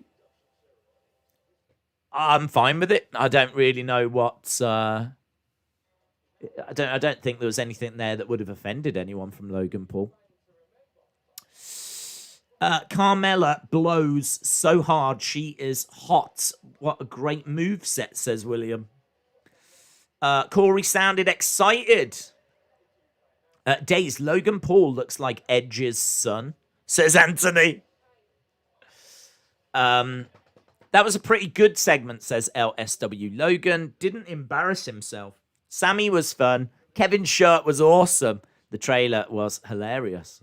Yeah, it was all right. It was all right. It's hard to get too excited by it because it just felt a little weird at times. I can see what they're going for.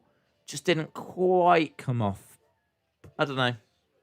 It was all right. It was all right. I agree with you that he certainly didn't embarrass himself. So as Sammy's guest, I guess that Logan will be ringside, says Harley. When is the Hall of Fame? Hall of Fame is on Tuesday, so it looks like tomorrow we're going to be doing a WrestleMania thing, and then on, I mean, it could be basketball, but at the moment it looks like we're going to be doing a WrestleMania thing. We will be live tomorrow around about, I would say, 6 Eastern and 11 UK time, and we will do a good 2 hour plus. 2 hours at least. Let's put it that way. 2 hours at least. Full deep dive on WrestleMania. What I'm going to do after the stream tonight, if that does win, which I think it is, I will just go through all the rumors, all the latest reports. I'll look at the card. We'll do predictions. We'll talk about the build. We'll talk about how things could have gone. Obviously, we'll get your thoughts. We'll just everything. We'll just throw everything. It'll be your one-stop shop. If there's anyone out there that doesn't know about WrestleMania, they'll know about it after that stream. We'll cover everything. So, yeah, I think tomorrow could be a lot of fun. Or we still might end up doing the basketball, which I don't mind doing at all. I think that'll be fun, different, interesting. But, yeah, should be a decent weekend. Right. Can we agree Logan is better than Bad Bunny? On that one appearance, I would say yes. I mean, from a credibility point of view, Bad Bunny might be better. I think Bad Bunny may be more credible than Logan, but I think from that segment, Logan came across as a bit more respectful, dare I say. Days, I want to thank you from the bottom of my heart, your kind words, and give a big shout out to everyone. Shout out to you, Robert. We're just seeing a recap here of that Logan Paul segment. We've got about 45 minutes or so to go. We probably should have done the halftime scores there. So, my bad. We'll do them at the next commercial break. We'll do 3/4 scores.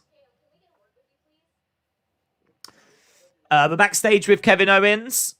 I'm sure that shirt is available on WWE Shop right now.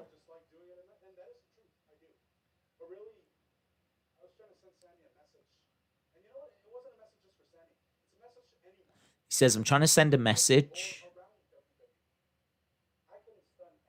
I can stun anyone, anytime. Oh, Sami attacks from behind. Sami attacks from behind. So Kevin Owens was being interviewed. Sami Zayn attacks him. Kevin Owens is down. I will see you at WrestleMania.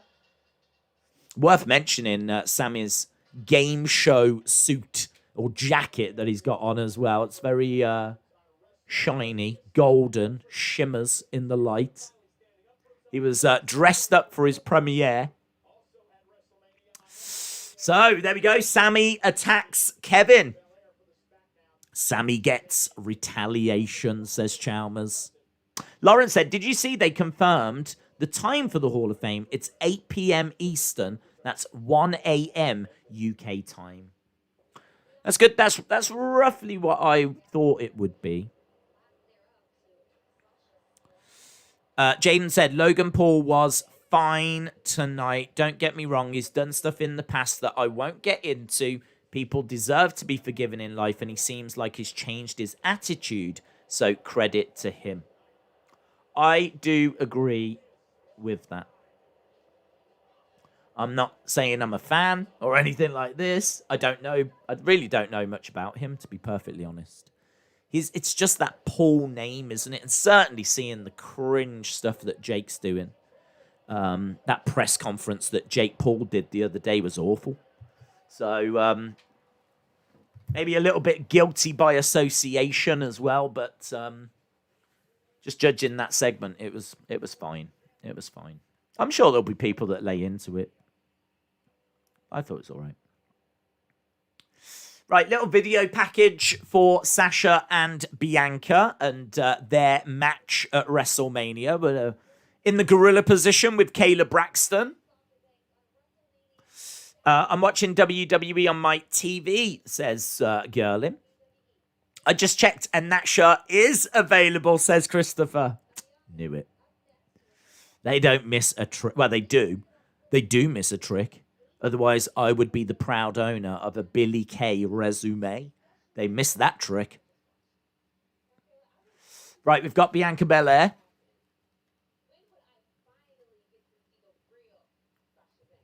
Bianca says, I wanted to know, when would I see the real Sasha Banks?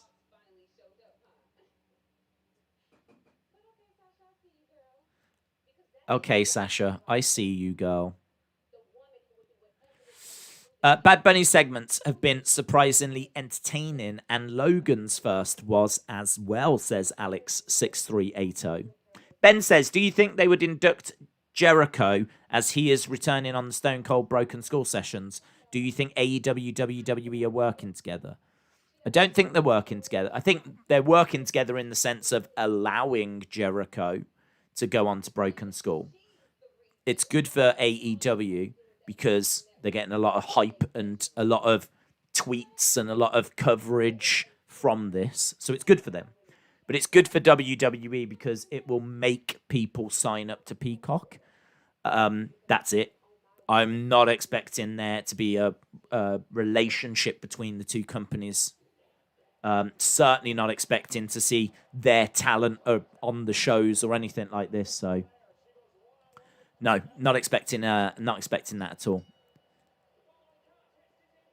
What was the other question? Do I think Jericho should go into the Hall of Fame? He should, but he won't go in yet. If it was a Peacock-only Hall of Fame, then he might go in. I really think they're just focused on trying to find ways of getting people to subscribe to Peacock. That's all they're interested in. They just want you to subscribe to Peacock. Right, we've got Bianca and Carmella. Bianca was doing a little thing on the edge of the ring, and Carmella goes after her and jumps her early. So Carmella getting a good attack in nice and early on Bianca. Coaster Maniacs, shout out to you. I hope you are well. Whoa, she just went hard into the ring steps, Bianca Belair. Bianca Bell stairs.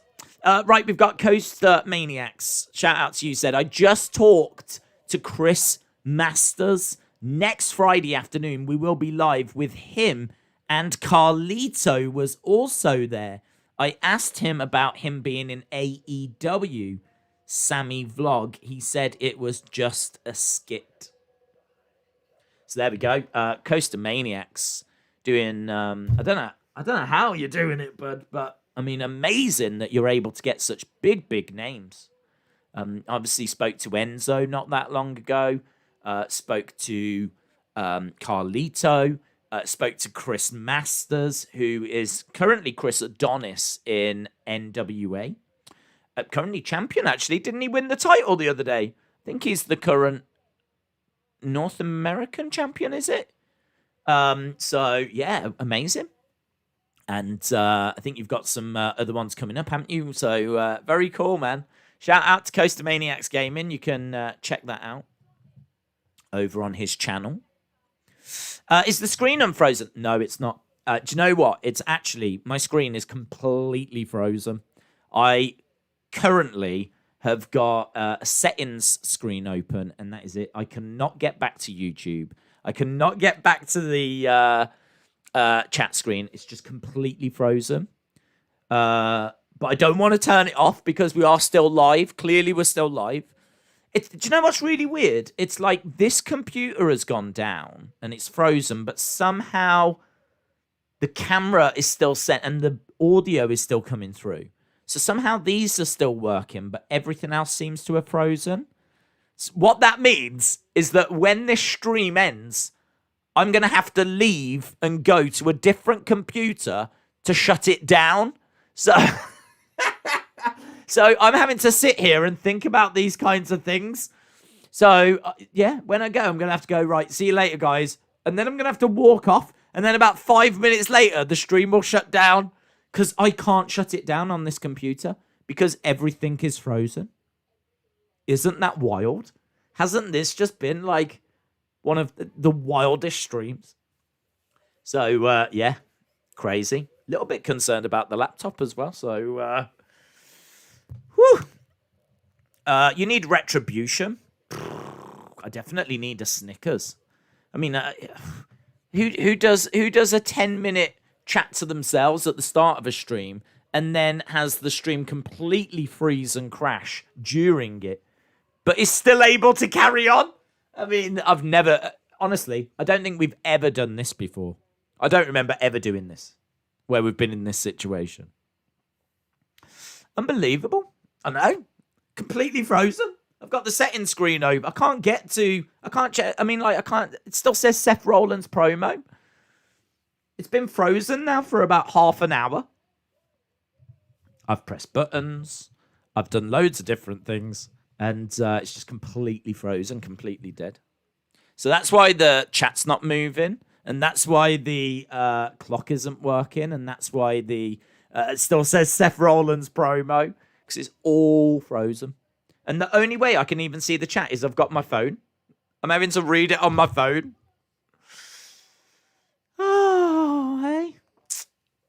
Just another day stream. Oh. It says Seth Rollins promo. It does. Days, is Queen Elsa confirmed? Yes, Queen Elsa. That's my wife. I said, look, I'm so worried about this. And she said, let it go. Let it go. And I was like, thank you. Thank you for the advice.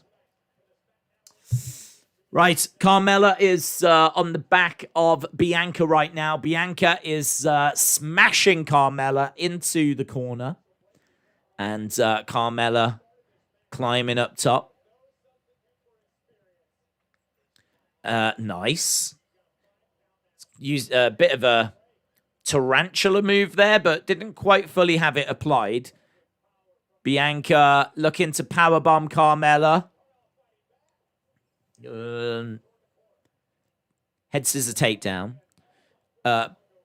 Bronco buster by Carmella. Just a 1 count on Belair. She's using her hair, look, wrapping it. Oh, she's actually tied it in a knot. That's clever. That's clever. So Bianca is actually tied to that bottom rope with her hair. Miss Clown 1, shout out to you. Hope you are well. Look, Bianca desperately trying to untie it. Is she going to whip her with it now? The hair has been used in this match. Clothesline by Belair.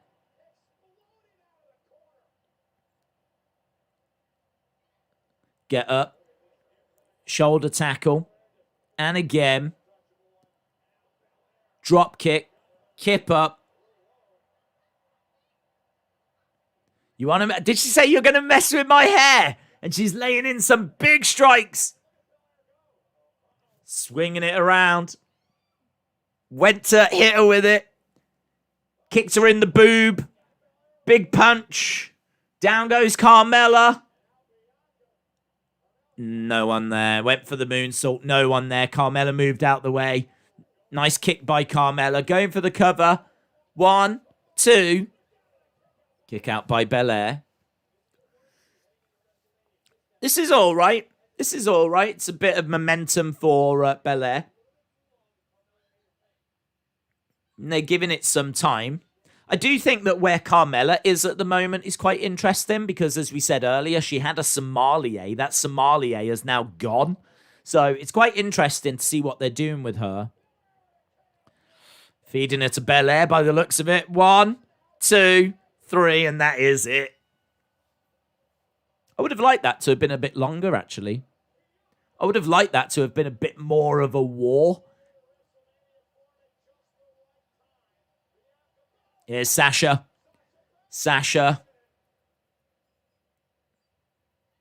Now that's drip. Look at what Sasha's wearing there. It's like a cat suit. A bejeweled cat suit. She looks like Catwoman on a night out.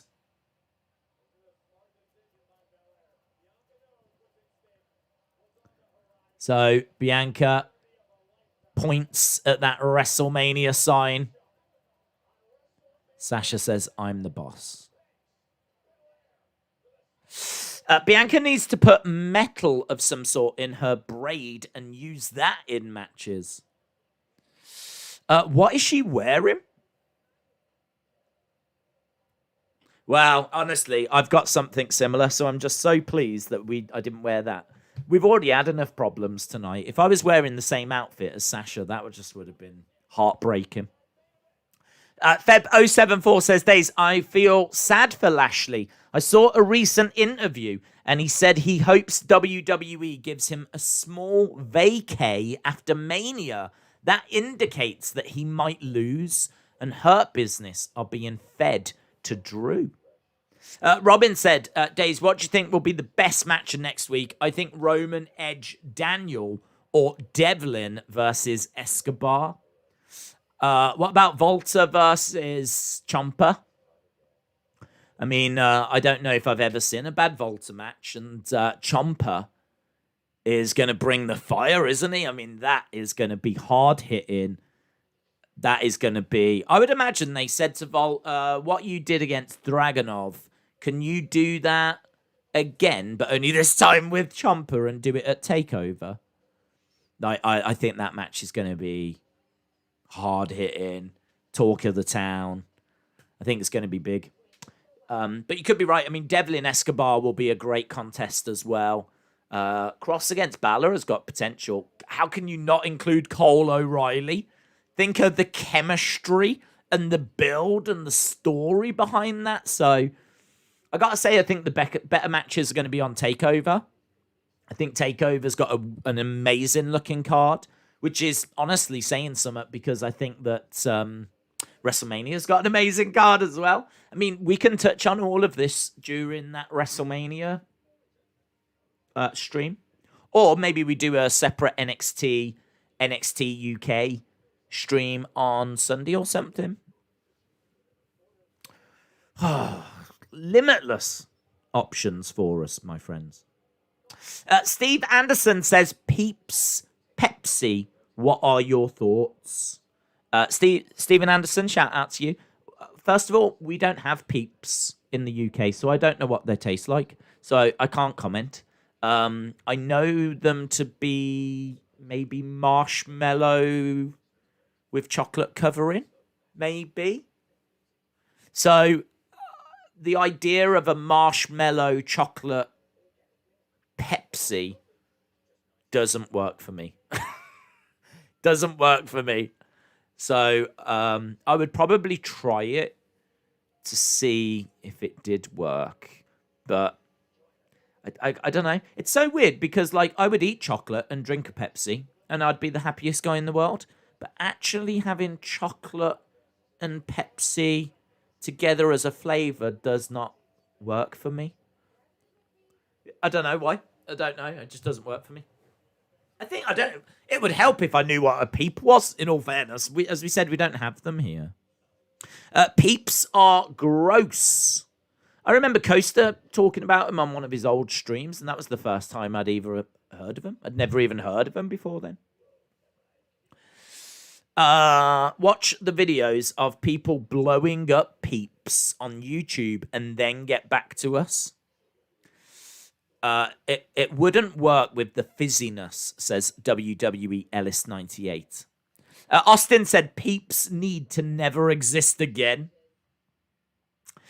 I think we've abandoned the halftime scores. Yeah, we've just got lost in other conversations. Plus also, the fact that the chat has been frozen really doesn't help.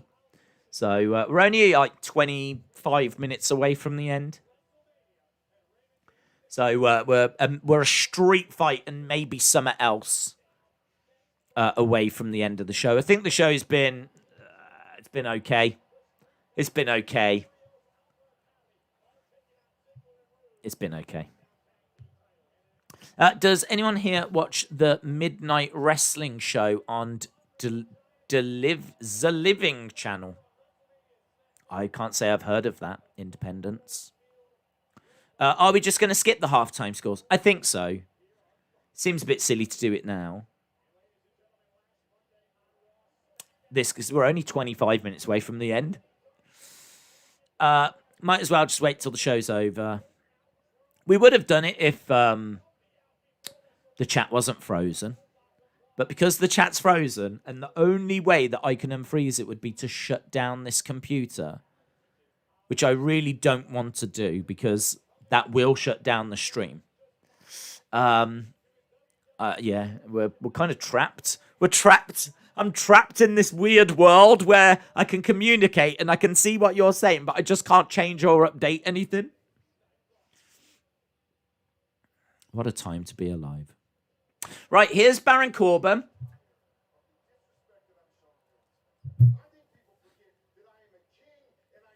He's still keeping this king gimmick.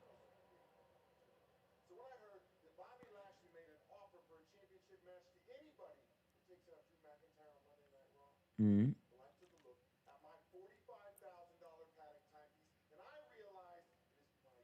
It's my time now. So after I take out Drew, I will go to WrestleMania. So there we go. He's not part of the Hurt Business. He's only doing it because he wants that title opportunity.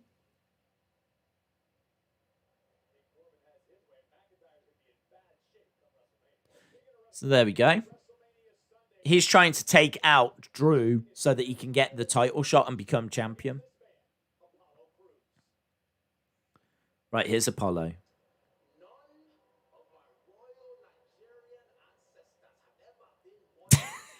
Still can't get over the accent.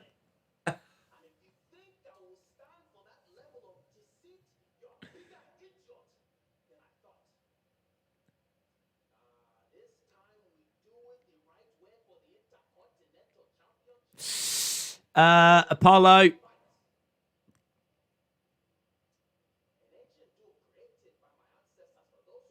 Oh, I am struggling with the accent. I thought I would be getting used to it by now after a few weeks, but hearing him do it backstage, it's like...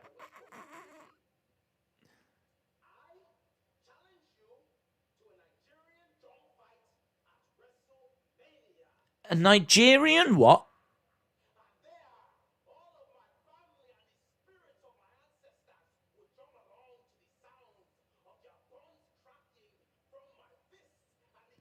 A Nigerian drum fight?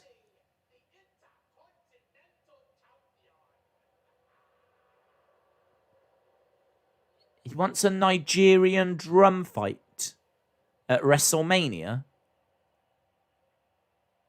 Am I meant to know what that is?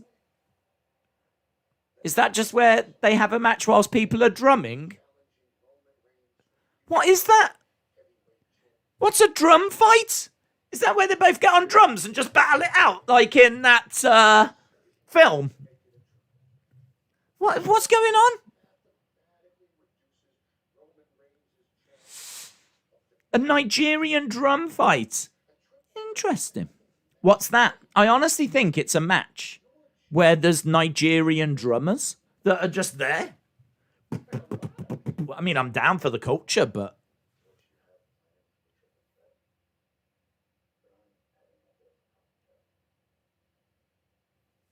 Edge is making his way down for commentary, so we're at the main event now. It's a made-up thing. It's totally a made-up thing. Jim Gore says, NXT 205 preview. Sunil Singh and Chase Parker can't defeat Tony Nese and Aryan Daivari. What? Sunil Singh and Chase Parker can't defeat Tony Nese and Aryan Daivari versus August Gray versus Big Match Mansoor. 49er Crumbs says, it's like an arcade assault, but with drums. Grogu says, another cinematic match, I'm guessing.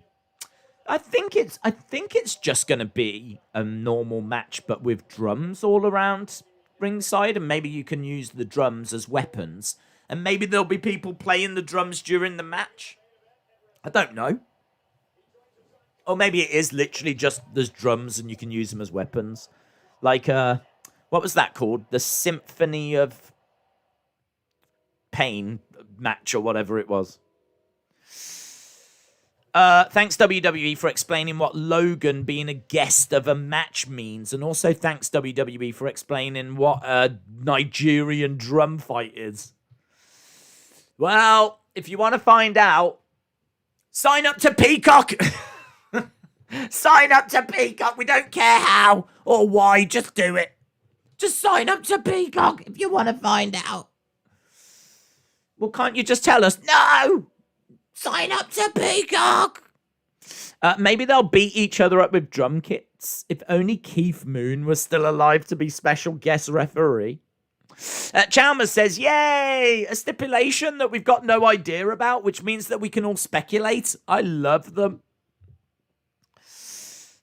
You should stream AEW Dark over Raw 1 week after WrestleMania.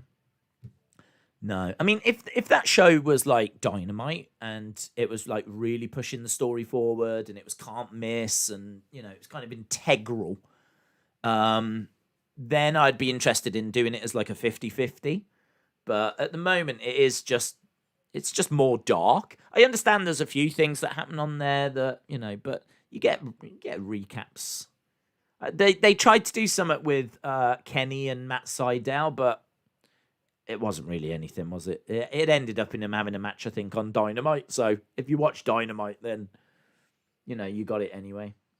So, yeah, if they made it a bigger deal, I'd be more interested. And I think they will eventually. I think all they've done is they've just tried to establish a presence on Monday.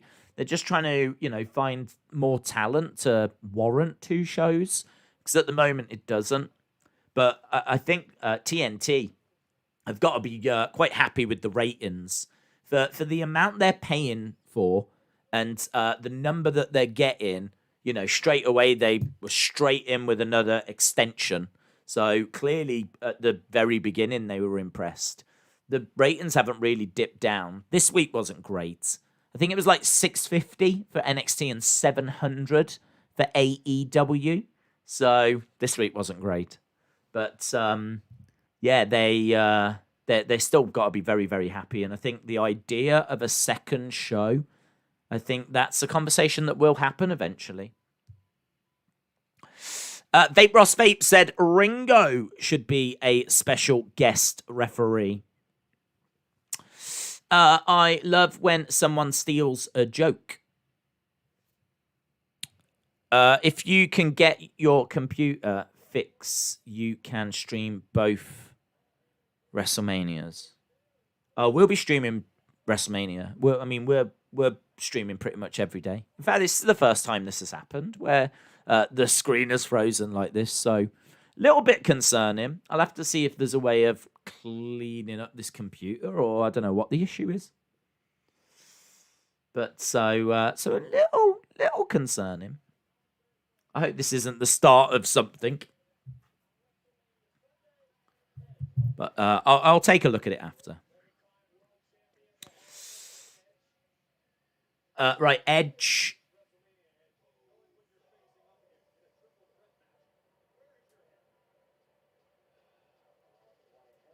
Edge is unwilling to answer Corey's questions, really. Corey asking a question there of where's your head at, and Edge kind of gives a bit of a sigh.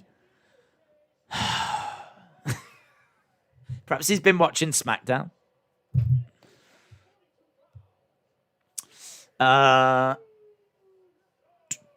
If Corbin wants people to remember that he is the king, he should wear the stupid-looking crown.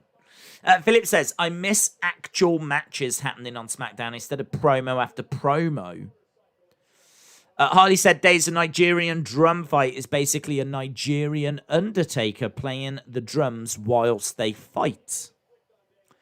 Lauren said, Apollo says it was no rules, no limitations, anything goes. Days, are you streaming the YouTubers versus TikTokers boxing event? What the hell is that? I've not even heard of that yet. Depends if it's something people are into or not. What did you think of Kenny Williams' heel turn on NXT UK? I didn't see it. I don't really watch NXT UK, to be honest. I just big picture stuff. Who are the champions? That's all I really need to know. I do think that show is meant to be good. It's meant to get decent reviews, but they haven't done enough to make it essential viewing. Yes, it's got Volta, which is awesome. It's got Tyler Bate as well, of course. They've added Miko, but it needs to feel more important. Right, we are underway with this street fight. No count out, no DQ, no disqualification. It is a street fight between Daniel Bryan and Jey Uso with Edge at ringside. And we've got 18 minutes of this week's SmackDown left. Take him out, Jay, says Laurie. Did you see Nikki Cross is out in the UK by you? Where is Nikki Cross? I remember seeing her backstage and she cut a very fiery promo. Was that on SmackDown or something? That was ages ago. That was like around Royal Rumble time. Was she in the Rumble? Was she in the Rumble? Where is she? I don't know where she is. William said someone needs to sprinkle a little rainbow dust in Jay's Capri Sun. Febo74 says, no matter how you get into WWE at the moment, you won't get past the two obstacles called Roman and Drew as long as Vince is in charge. Edge had a chance to punch out the tribal walrus with Roman not there, so why didn't he take it? I suppose it's pointless, isn't it? Doesn't really serve a purpose. It's not going to upset Roman. I don't think Roman will really care. Robin said, Days, what two wrestlers could have been great in a best-of-7 series? What two wrestlers could have been great in a best-of-7 series? I don't want to give you obvious answers. I mean, I could say Sami and Kevin because we've seen them many times and their matches have always been great. What about Chad Gable and Jason Jordan? What about when American Alpha split? What if they had have done a best-of-7 between those two? Could have been interesting. Both of them are great competitors. That would have been a great match. In fact, thinking about it, there's probably quite a few examples. What if you'd have done like Big E and Kofi and done like a different way of splitting the New Day? That could have been a lot of fun. Roman is making his way out and Paul Heyman has brought a chair out with him. So Roman is on the entrance stage. Edge is on commentary. Roman is going to sit and watch the rest of this street fight. We've got 15 minutes left to go. Feb074, Brony, I agree with that. Keith Lee and Dijakovic. They had a couple of great matches down in NXT and a couple on the indie scene as well. So, good shout. Feb074 says, in today's WWE, even The Undertaker would have been buried if he was an up-and-coming talent. Austin says, Fiend Orton in a best-of-7 right now. RVD versus Jerry Lynn. Every time they faced each other, it was awesome. That's a great shout. Aleister Black and Kushida. I want so bad for someone to punch Paul Heyman. Well, if someone's going to be delivering some punches, this guy right here can do it. I've got a list. Let me tell you, YouTube are on that list. This laptop is on that list. I can add Paul Heyman. Salary says, the tribal chief, the head of the table, my man, Roman Reigns. Shay said, this is good. Brett and Sean would have had an amazing best of 7. That would have been great.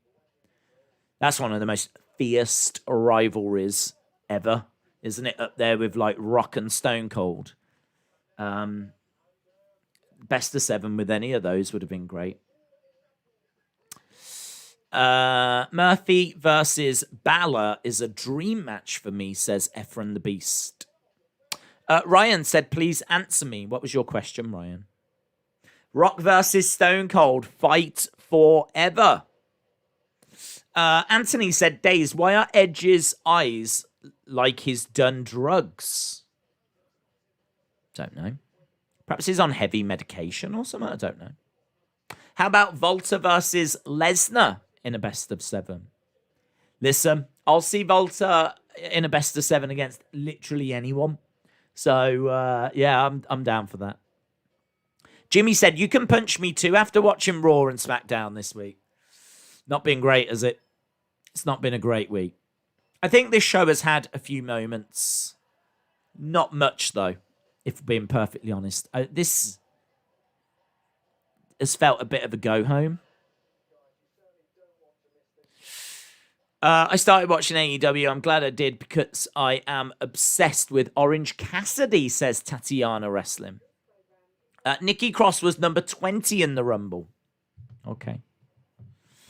Do you know what? I've just got a little crash report message saying, do I want to restart Firefox? Do I want to quit Firefox? Well, all I know is I'm very disappointed with Firefox. So I've got a crash. I hope this doesn't kick me off. I hope this doesn't change anything. But I have just now, finally, the screen has been completely frozen. I've just got a crash report that's come up. So there we go. I might even try and take a picture of my crash report so that I can show you guys. Days, do you think Seth is a young Edge? No.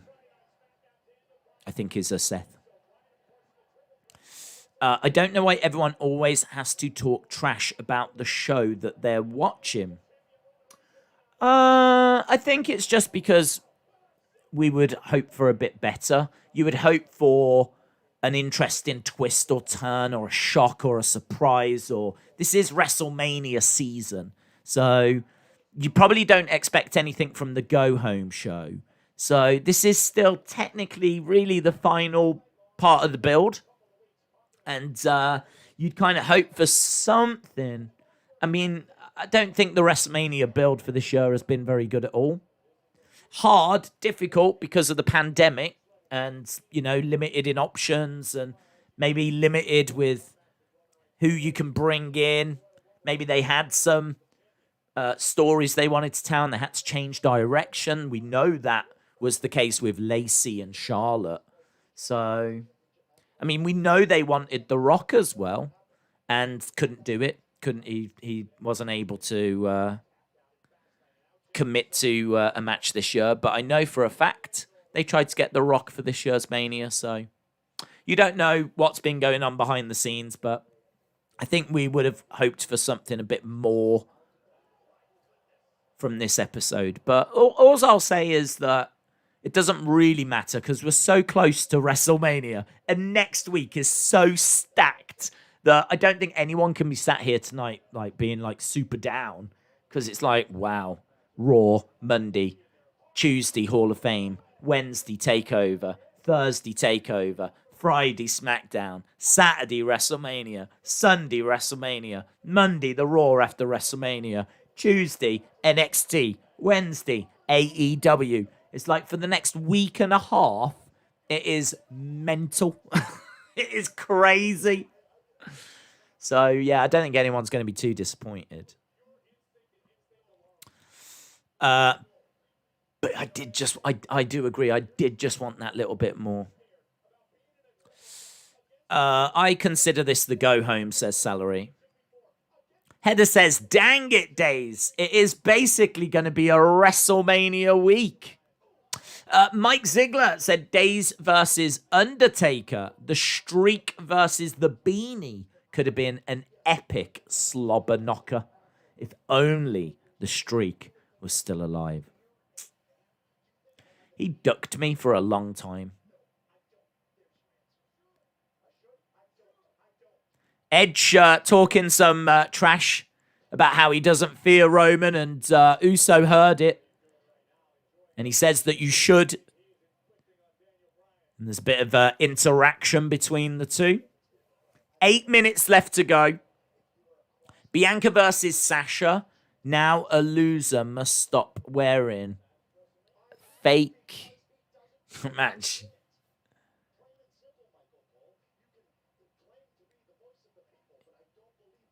You can claim to be the voice of the people, but I don't believe you. So he's laying into Daniel, saying that he doesn't believe that Daniel speaks up for the people. 10 days of non-stop wrestling action. Robin said, Days, who is someone from UFC that would be awesome in WWE? I think Chandler would be great. Chandler would be great. He's got a good physique. It's hard not to say Connor, of course, because just think of the promos. So Masvidal would be interesting as well. So Masvidal, Adesanya, Connor. Chandler's a good shout. Cormier is a huge wrestling fan, but his physique isn't amazing. He doesn't quite have the physique. But he's certainly legit, former UFC heavyweight champion and lifelong wrestling fan. But the physique, I think, is important. I think that's why Cain Velasquez didn't really work out. Daniel Bryan up top, missile drop kick. Jey Uso goes down. Feb074 said, Days, I so badly want WWE to go on a reset with Vince resigning and Triple H or Shane to take over. It's so disappointing to see so many wrestlers get underutilized, released, buried, and fed off each other. Days, are you bored with Jay Broman every week? Yes, I'm bored with this. Why is the nameplate Seth Rollins promo? Because the screen is frozen. It's been frozen for... In fact, the clock's gone. Oh, we have got a development. The clock has gone. So, yeah.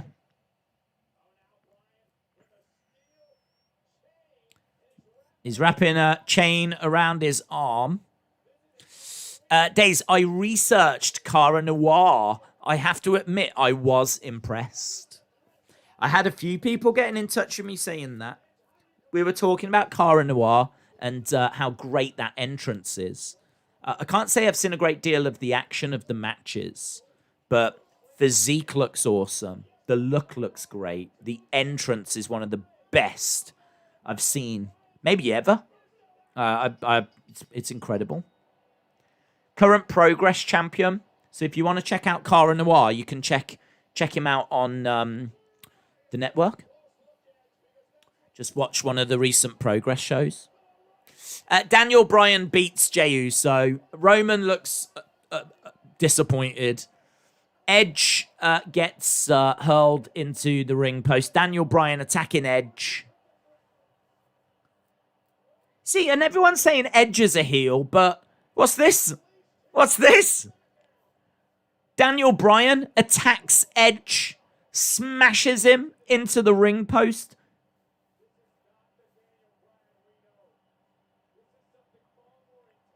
This is not the Daniel Bryan that we know. This is something far more intense. This is three guys that want that championship. Roman gets the chair, hurls the chair. Daniel moves out the way, ducks underneath, knee strike. Roman goes down and he goes sliding down that entrance ramp. Daniel Bryan is trying to get on that crossface. He's grabbing at the nose of Roman. Are we going to see Roman tap?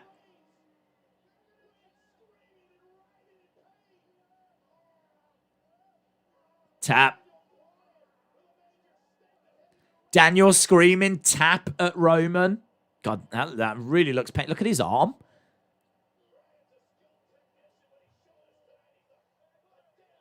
And the ref is trying to break him up.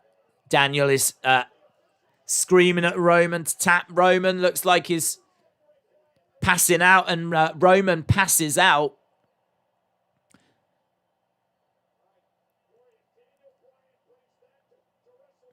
Daniel over in the corner. WWE are trying to give this fight a big fight feel.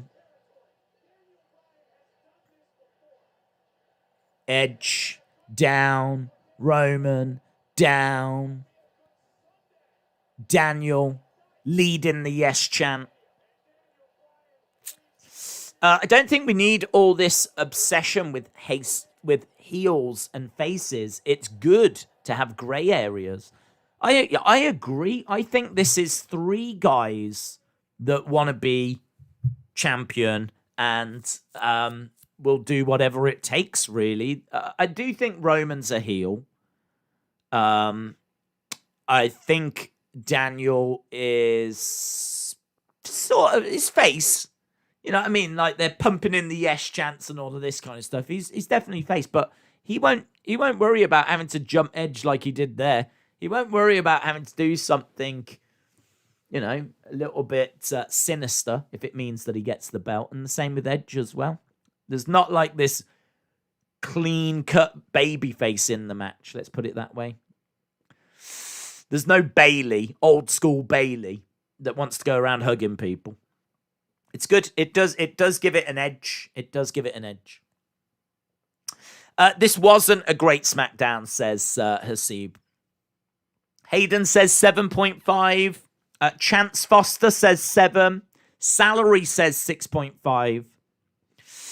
There is no super face anymore in WWE, says Jeremy. Only here for the comments, says, I don't even know why Daniel is anywhere near the main event. He already had his shine in 2014. Austin says, yay, no Bayley. King Amir says, can you please respond? Would CM Punk and more have... Who? Do you mean Enzo? Would CM Punk and Enzo have a great rap? What was that? A rap battle?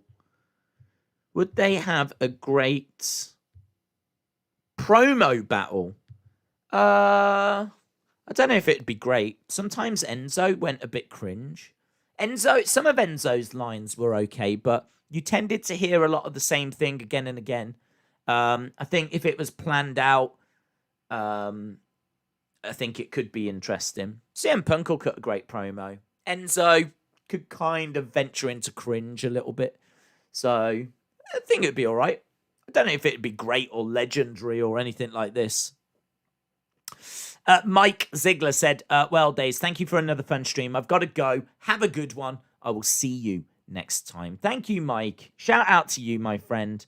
Make sure you're getting your scores in. We, of course, didn't do it at the halftime point. I was having drama and then continued to have drama. And I still continue to have drama with the stream crashing. I've got, as I said, a little crash report that has popped up. I can't even see the crash report. Oh, hang on. Yes, it's back. No, it's back. It's just come back. Oh, it's back. We're back, baby. Right at the end. It's just come back. It's all just working again for some reason. It all froze. And now it's working. Hang on. Can I just tell you, look at this. How often does your computer say that it's sorry? But look at that right there. That is the message that is on my screen. We're sorry. Oh, Firefox had a problem and crashed. We'll try to restore your tabs when it restarts. Hang on. No, okay. I don't want it to restart. It says restart Firefox at the bottom. Quit Firefox. Tell Mozilla about the crash so they can fix it. No, thank you. I don't want you to do anything. You've done enough. You've done enough. You've done enough. Guys, this isn't the Seth Rollins promo, so we can take that off now. This is actually the end of the show scores. So there we go. That's where we are. End of the show scores. But I wanted to show you that little message because there might be people not believing. There might be non-believers out there that don't think this actually ever crashed. When, fun fact, it did. Let me copy link. Yeah, we're back. Whose laptop says sorry to them? This guy's right here. We're sorry. We're sorry that we messed it up. All right, hang on. Can we get this? If we can get this working, if we can end, it'd be nice to end with a chat actually visible on screen. We've got rid of that now. Boom. Boom. We've done that as well. We don't need the countdown clock anymore, so that can go. I don't know where the chat's gone. Maybe that was a bad move. I don't know. I don't know anymore. Can I get to the chat? There's the chat as well. The chat isn't moving. Yeah, maybe that is still a problem. Perhaps I got too ambitious, guys. I got way too ambitious. I was sitting here and I was so excited that I finally had control of my laptop back. I've gone too big, haven't I?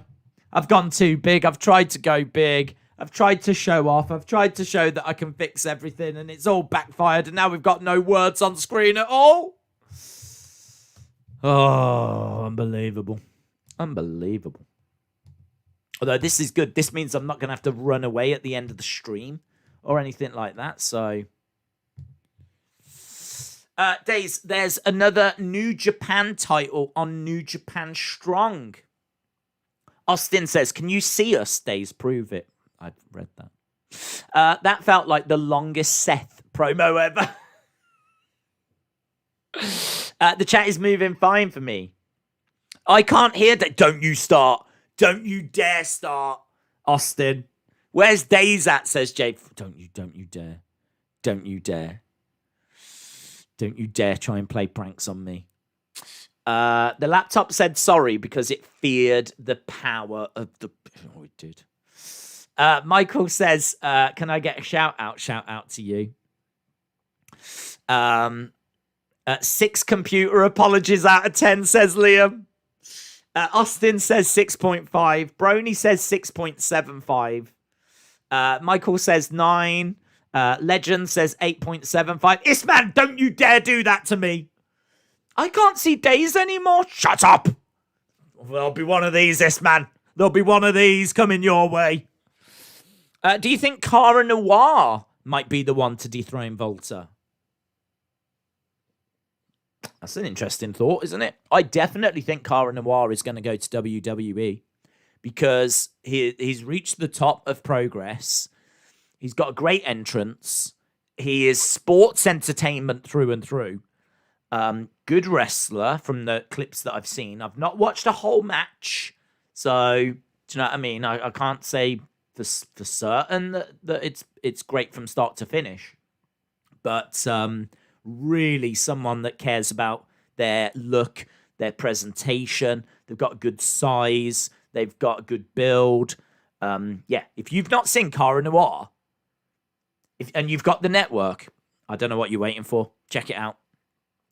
Go to Progress 106, find the Cara Noir match, and just watch the entrance and watch the match and see what you think, because a lot of talent has gone to NXT UK from Progress. In fact, is it Jim Smallman that set up and ran Progress now works for NXT UK and is a big part of that brand? So the connection between Progress and NXT UK is rock solid.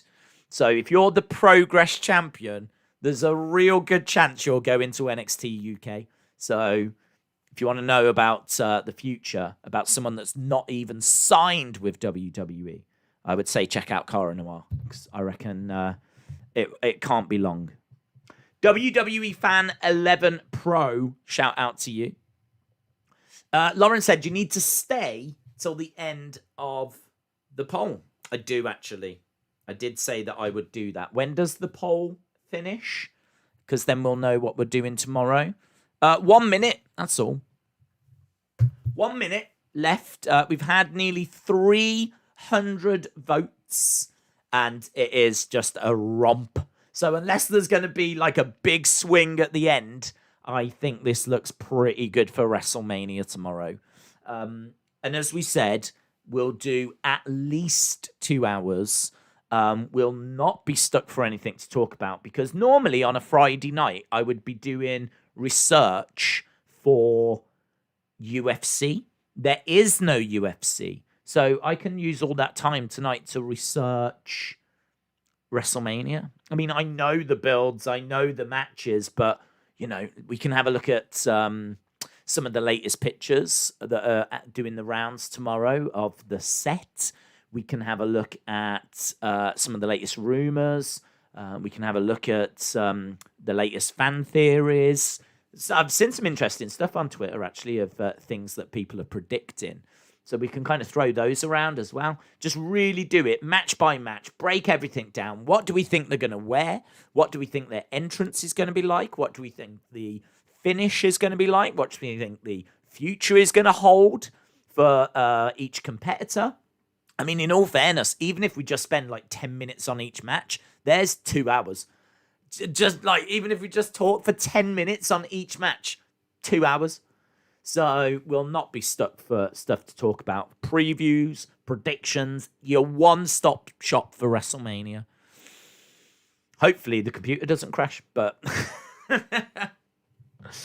So, yeah, we have got Plending, and we should now have final result. WrestleMania is what we will be doing tomorrow. WrestleMania. As I said, that'll be at about 6 Eastern, 11 UK time. So there we go. What is your score? My score for tonight, I think this was 6.5. I would be tempted to go lower, but I am going to give them a little credit. Little credit for Logan. I think Logan was booked well. It wasn't offensive.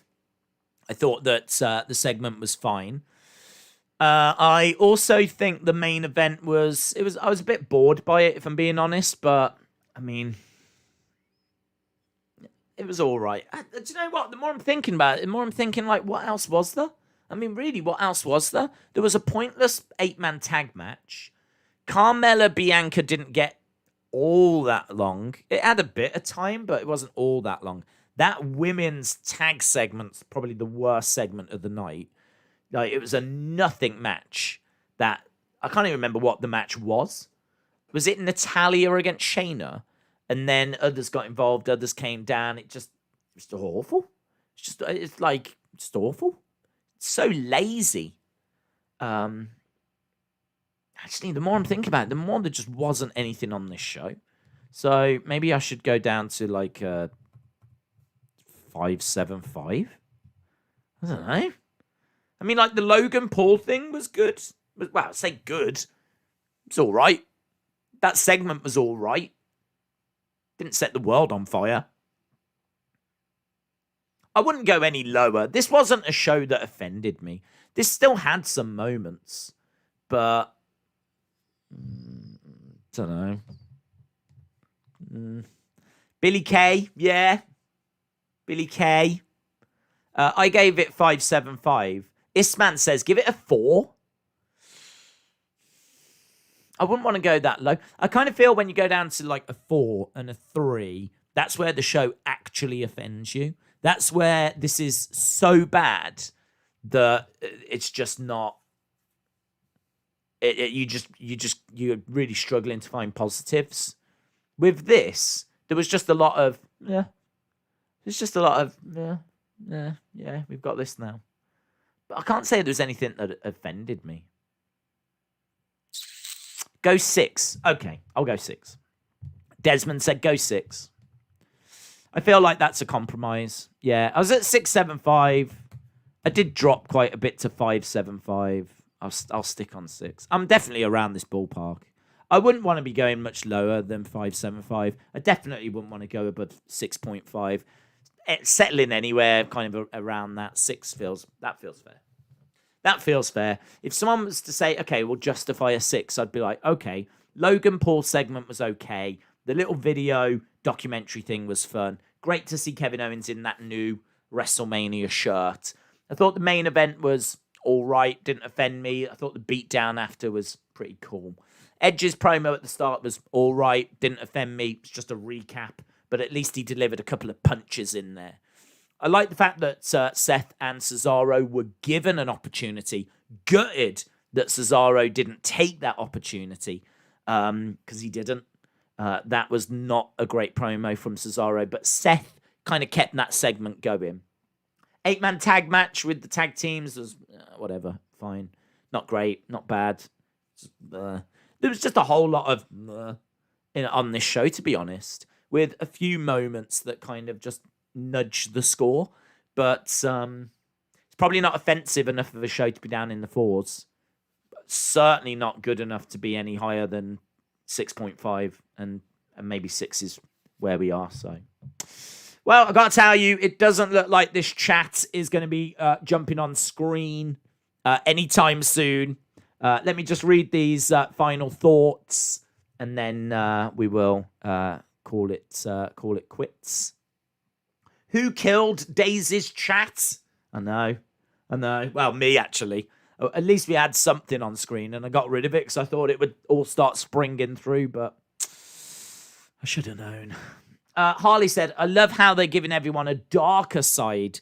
It's so great that everyone is in beast mode. All 3 of these guys almost had to retire forever. John said, I gave it a slightly higher score, even though I'm pretty sure I didn't like it any better than you did. That's fine.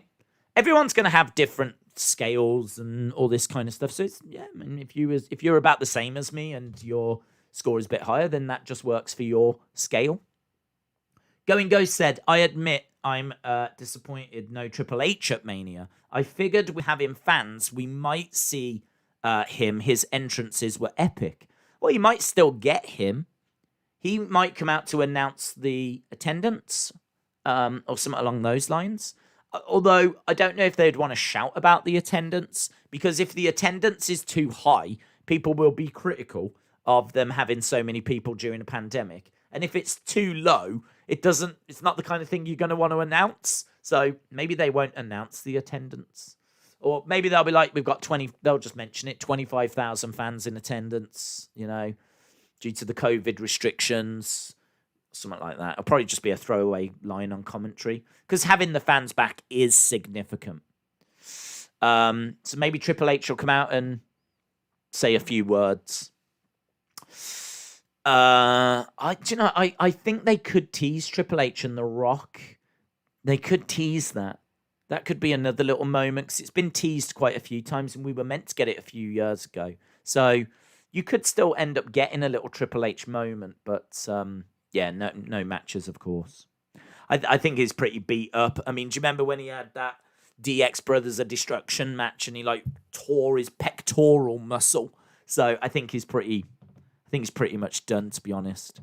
I don't know that they're ever going to give him a proper retirement, because he is, by his own words, break glass in case of emergency. So if ever they need someone to step in, then break glass and you can have Triple H. So, I don't think that he'll ever officially retire. He's always kind of the ultimate standby. But I think he's pretty much done, to be honest. I think he's pretty much done. Plunk, shout out to you. What time will the stream be tomorrow? We'll do it 6 Eastern, 11 UK at night. Days, do you know what time the Hall of Fame will be on Tuesday? I think, was it Lauren mentioned that it's 8 Eastern? So, yeah, it's going to be 8 Eastern, 1 a.m. UK time. Triple H in the conference call today said that he doesn't have time to get in ring shape, so he might be done for a while. Febo74 said, Days, you had earlier told of being okay if Drew retains. Yes. And it built towards Roman Drew at the next Mania. Can you say versus who and all Drew would feud by that time, as he has beaten most of the Raw roster? So you don't... Okay, so if Drew retains and he goes forward to face Roman next year, how do we get through the next 12 months is your question. Well, the first name that would come to mind would be Keith Lee. I think you could do a very interesting program between those two. Don't forget, we've got Braun, who's just treading water as well. And Braun would actually present quite an interesting challenge for Drew, because Braun has obviously got the size and the power, and you could really do some big, like that Braun that was throwing Roman off of loading bays and tipping over ambulances. Like, we could really kind of revisit that Braun, a ruthless Braun that's kind of causing carnage. That could be interesting. So we could do Keith Lee, maybe much later in the year, where it seems a bit more realistic that Keith deserves that opportunity. It wouldn't make sense right now. So maybe we would do Braun next. Obviously, there'd be a lot of people that would want to see The Fiend get his opportunity. So you could do Keith, you could do Fiend, you could do Braun. There's quite a few. I mean, obviously, then we'd get to the point where we're starting to get to the end of the year, and we might then look at the brand draft. So you could potentially move people around. Potentially, you might have someone from NXT coming up. We don't know what would happen with the likes of Riddle or Damian Priest. Would we pull the trigger on them and give them a little match or something? We could always revisit a one-off thing with Orton or Sheamus. But I think, you probably want about 3 feuds. I would say, though, there's 3 that you could do quite comfortably. You could maybe look at AJ again, but I think that AJ and Omos are going to do tag team work and then maybe go into a feud against each other. So I'd have to have a look at the roster. It's an interesting point, but I definitely think there's options there. I definitely think there's options there for Drew. And don't forget as well, Jinder. Jinder is someone that can come back and go straight into a program with Drew, because Jinder and Drew have got such a rich history. India is such a big market that Jinder could absolutely just go straight into that main event title picture as a former champion, as a former member of 3MB. So you could go with that direction as well. But as I said, I'd have to sit here with like a Raw roster and make sure that I'm picking up on any names that I might have forgotten about. The other thing you could do as well, if you wanted, was you could actually start a little program between Shane and Drew. And Drew could be like, you're no challenge to me. Like, you're 50-something years old. No offense, Shane. Like, the best days, best years are behind you. And then Shane could be like, you're not facing me. You're not facing me. I don't think that you're in a feud with me. You're in a feud with this guy. And then out comes someone like Dabba-Kato. And that would be quite interesting. A new, fresh monster that we haven't been exposed to that much, that has got connections with Shane because of Raw Underground, that, Shane could then use as the muscle, basically, to do his bidding for him. So, maybe Shane falls short against Braun, and as a result realizes he needs, some muscle, and goes and gets Dabba-Kato. You could always bring Brock back and do like Drew Brock at SummerSlam. Survivor Series is always just champion anyway. But actually, I would keep them apart. I wouldn't do Drew Roman at Survivor Series. I would do them defending their belts, because I think if Drew Roman is going to be next year's WrestleMania, then you need to keep them apart. You could have it where there's a moment at Survivor Series where they bump into each other backstage or something, but I wouldn't have a match because I think that needs to be, when they finally get their hands on each other, that needs to feel huge. And I don't even know if they're going that way, but I know for a fact that WWE see that as the biggest match they could make. That is the match that has been spoken about quite a bit. So if that turns out to be the main event of 38, I wouldn't be surprised. And I think the main event of 39 could be Rock Roman. I think that they might have it penciled in for that because we're at Hollywood. So next year we're in Texas, and the year after we're in Hollywood. So next year Roman, Drew, and then the year after Roman, Rock, I think makes a lot of sense.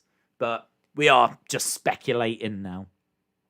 I also don't mind if Lashley retains because I think what he's doing at the moment is great. So I think that this is what makes it so exciting. You can go so many different ways. I would hope for Fiend Roman next year instead of Drew Roman.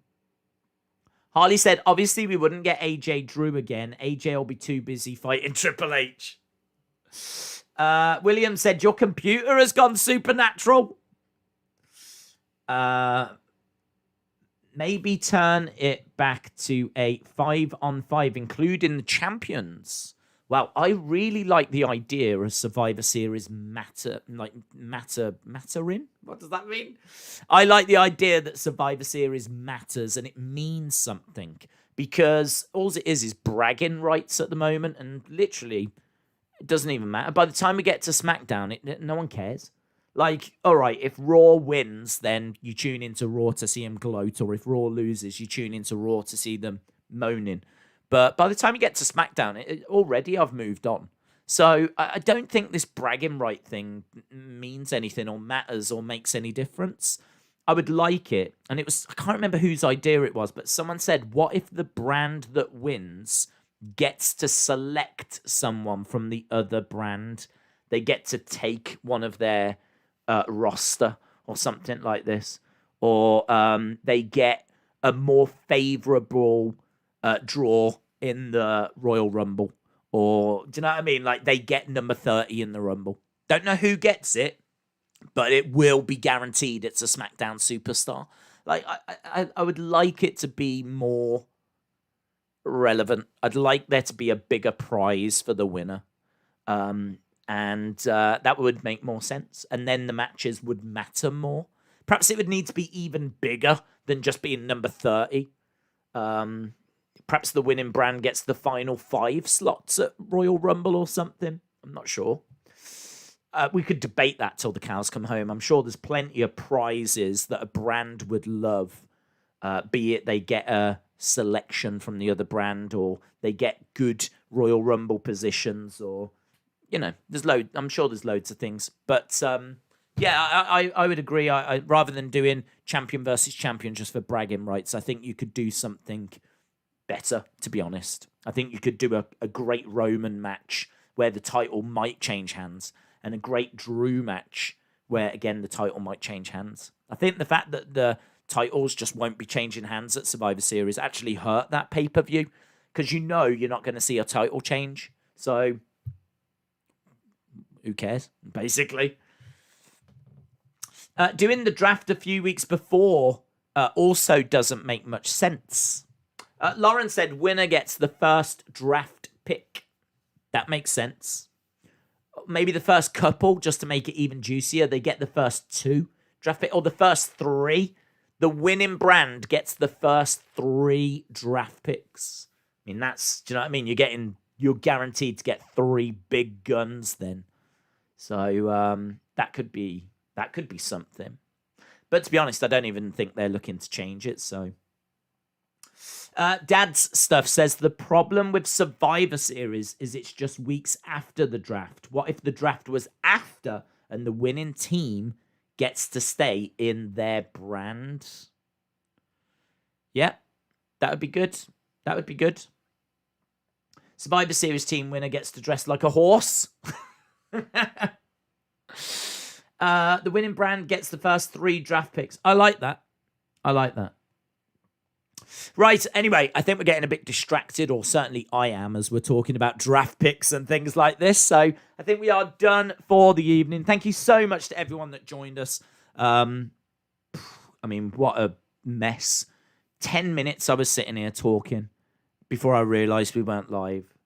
Then 40 minutes into SmackDown, my computer freezes and the chat freezes and I can't change any graphics and I can't get to anything and I can't do anything.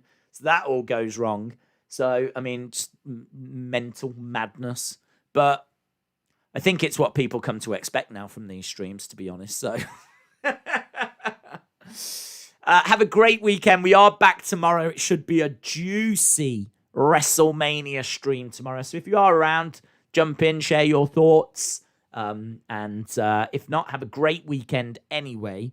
Appreciate the support as always. And of course, we've got a massive week next week. So make sure that you're subscribed to the channel. You don't want to miss anything that's coming up next week because it is going to be huge. Awesome, guys. Thanks a lot for watching. Hopefully, see you again next time. Bye for now.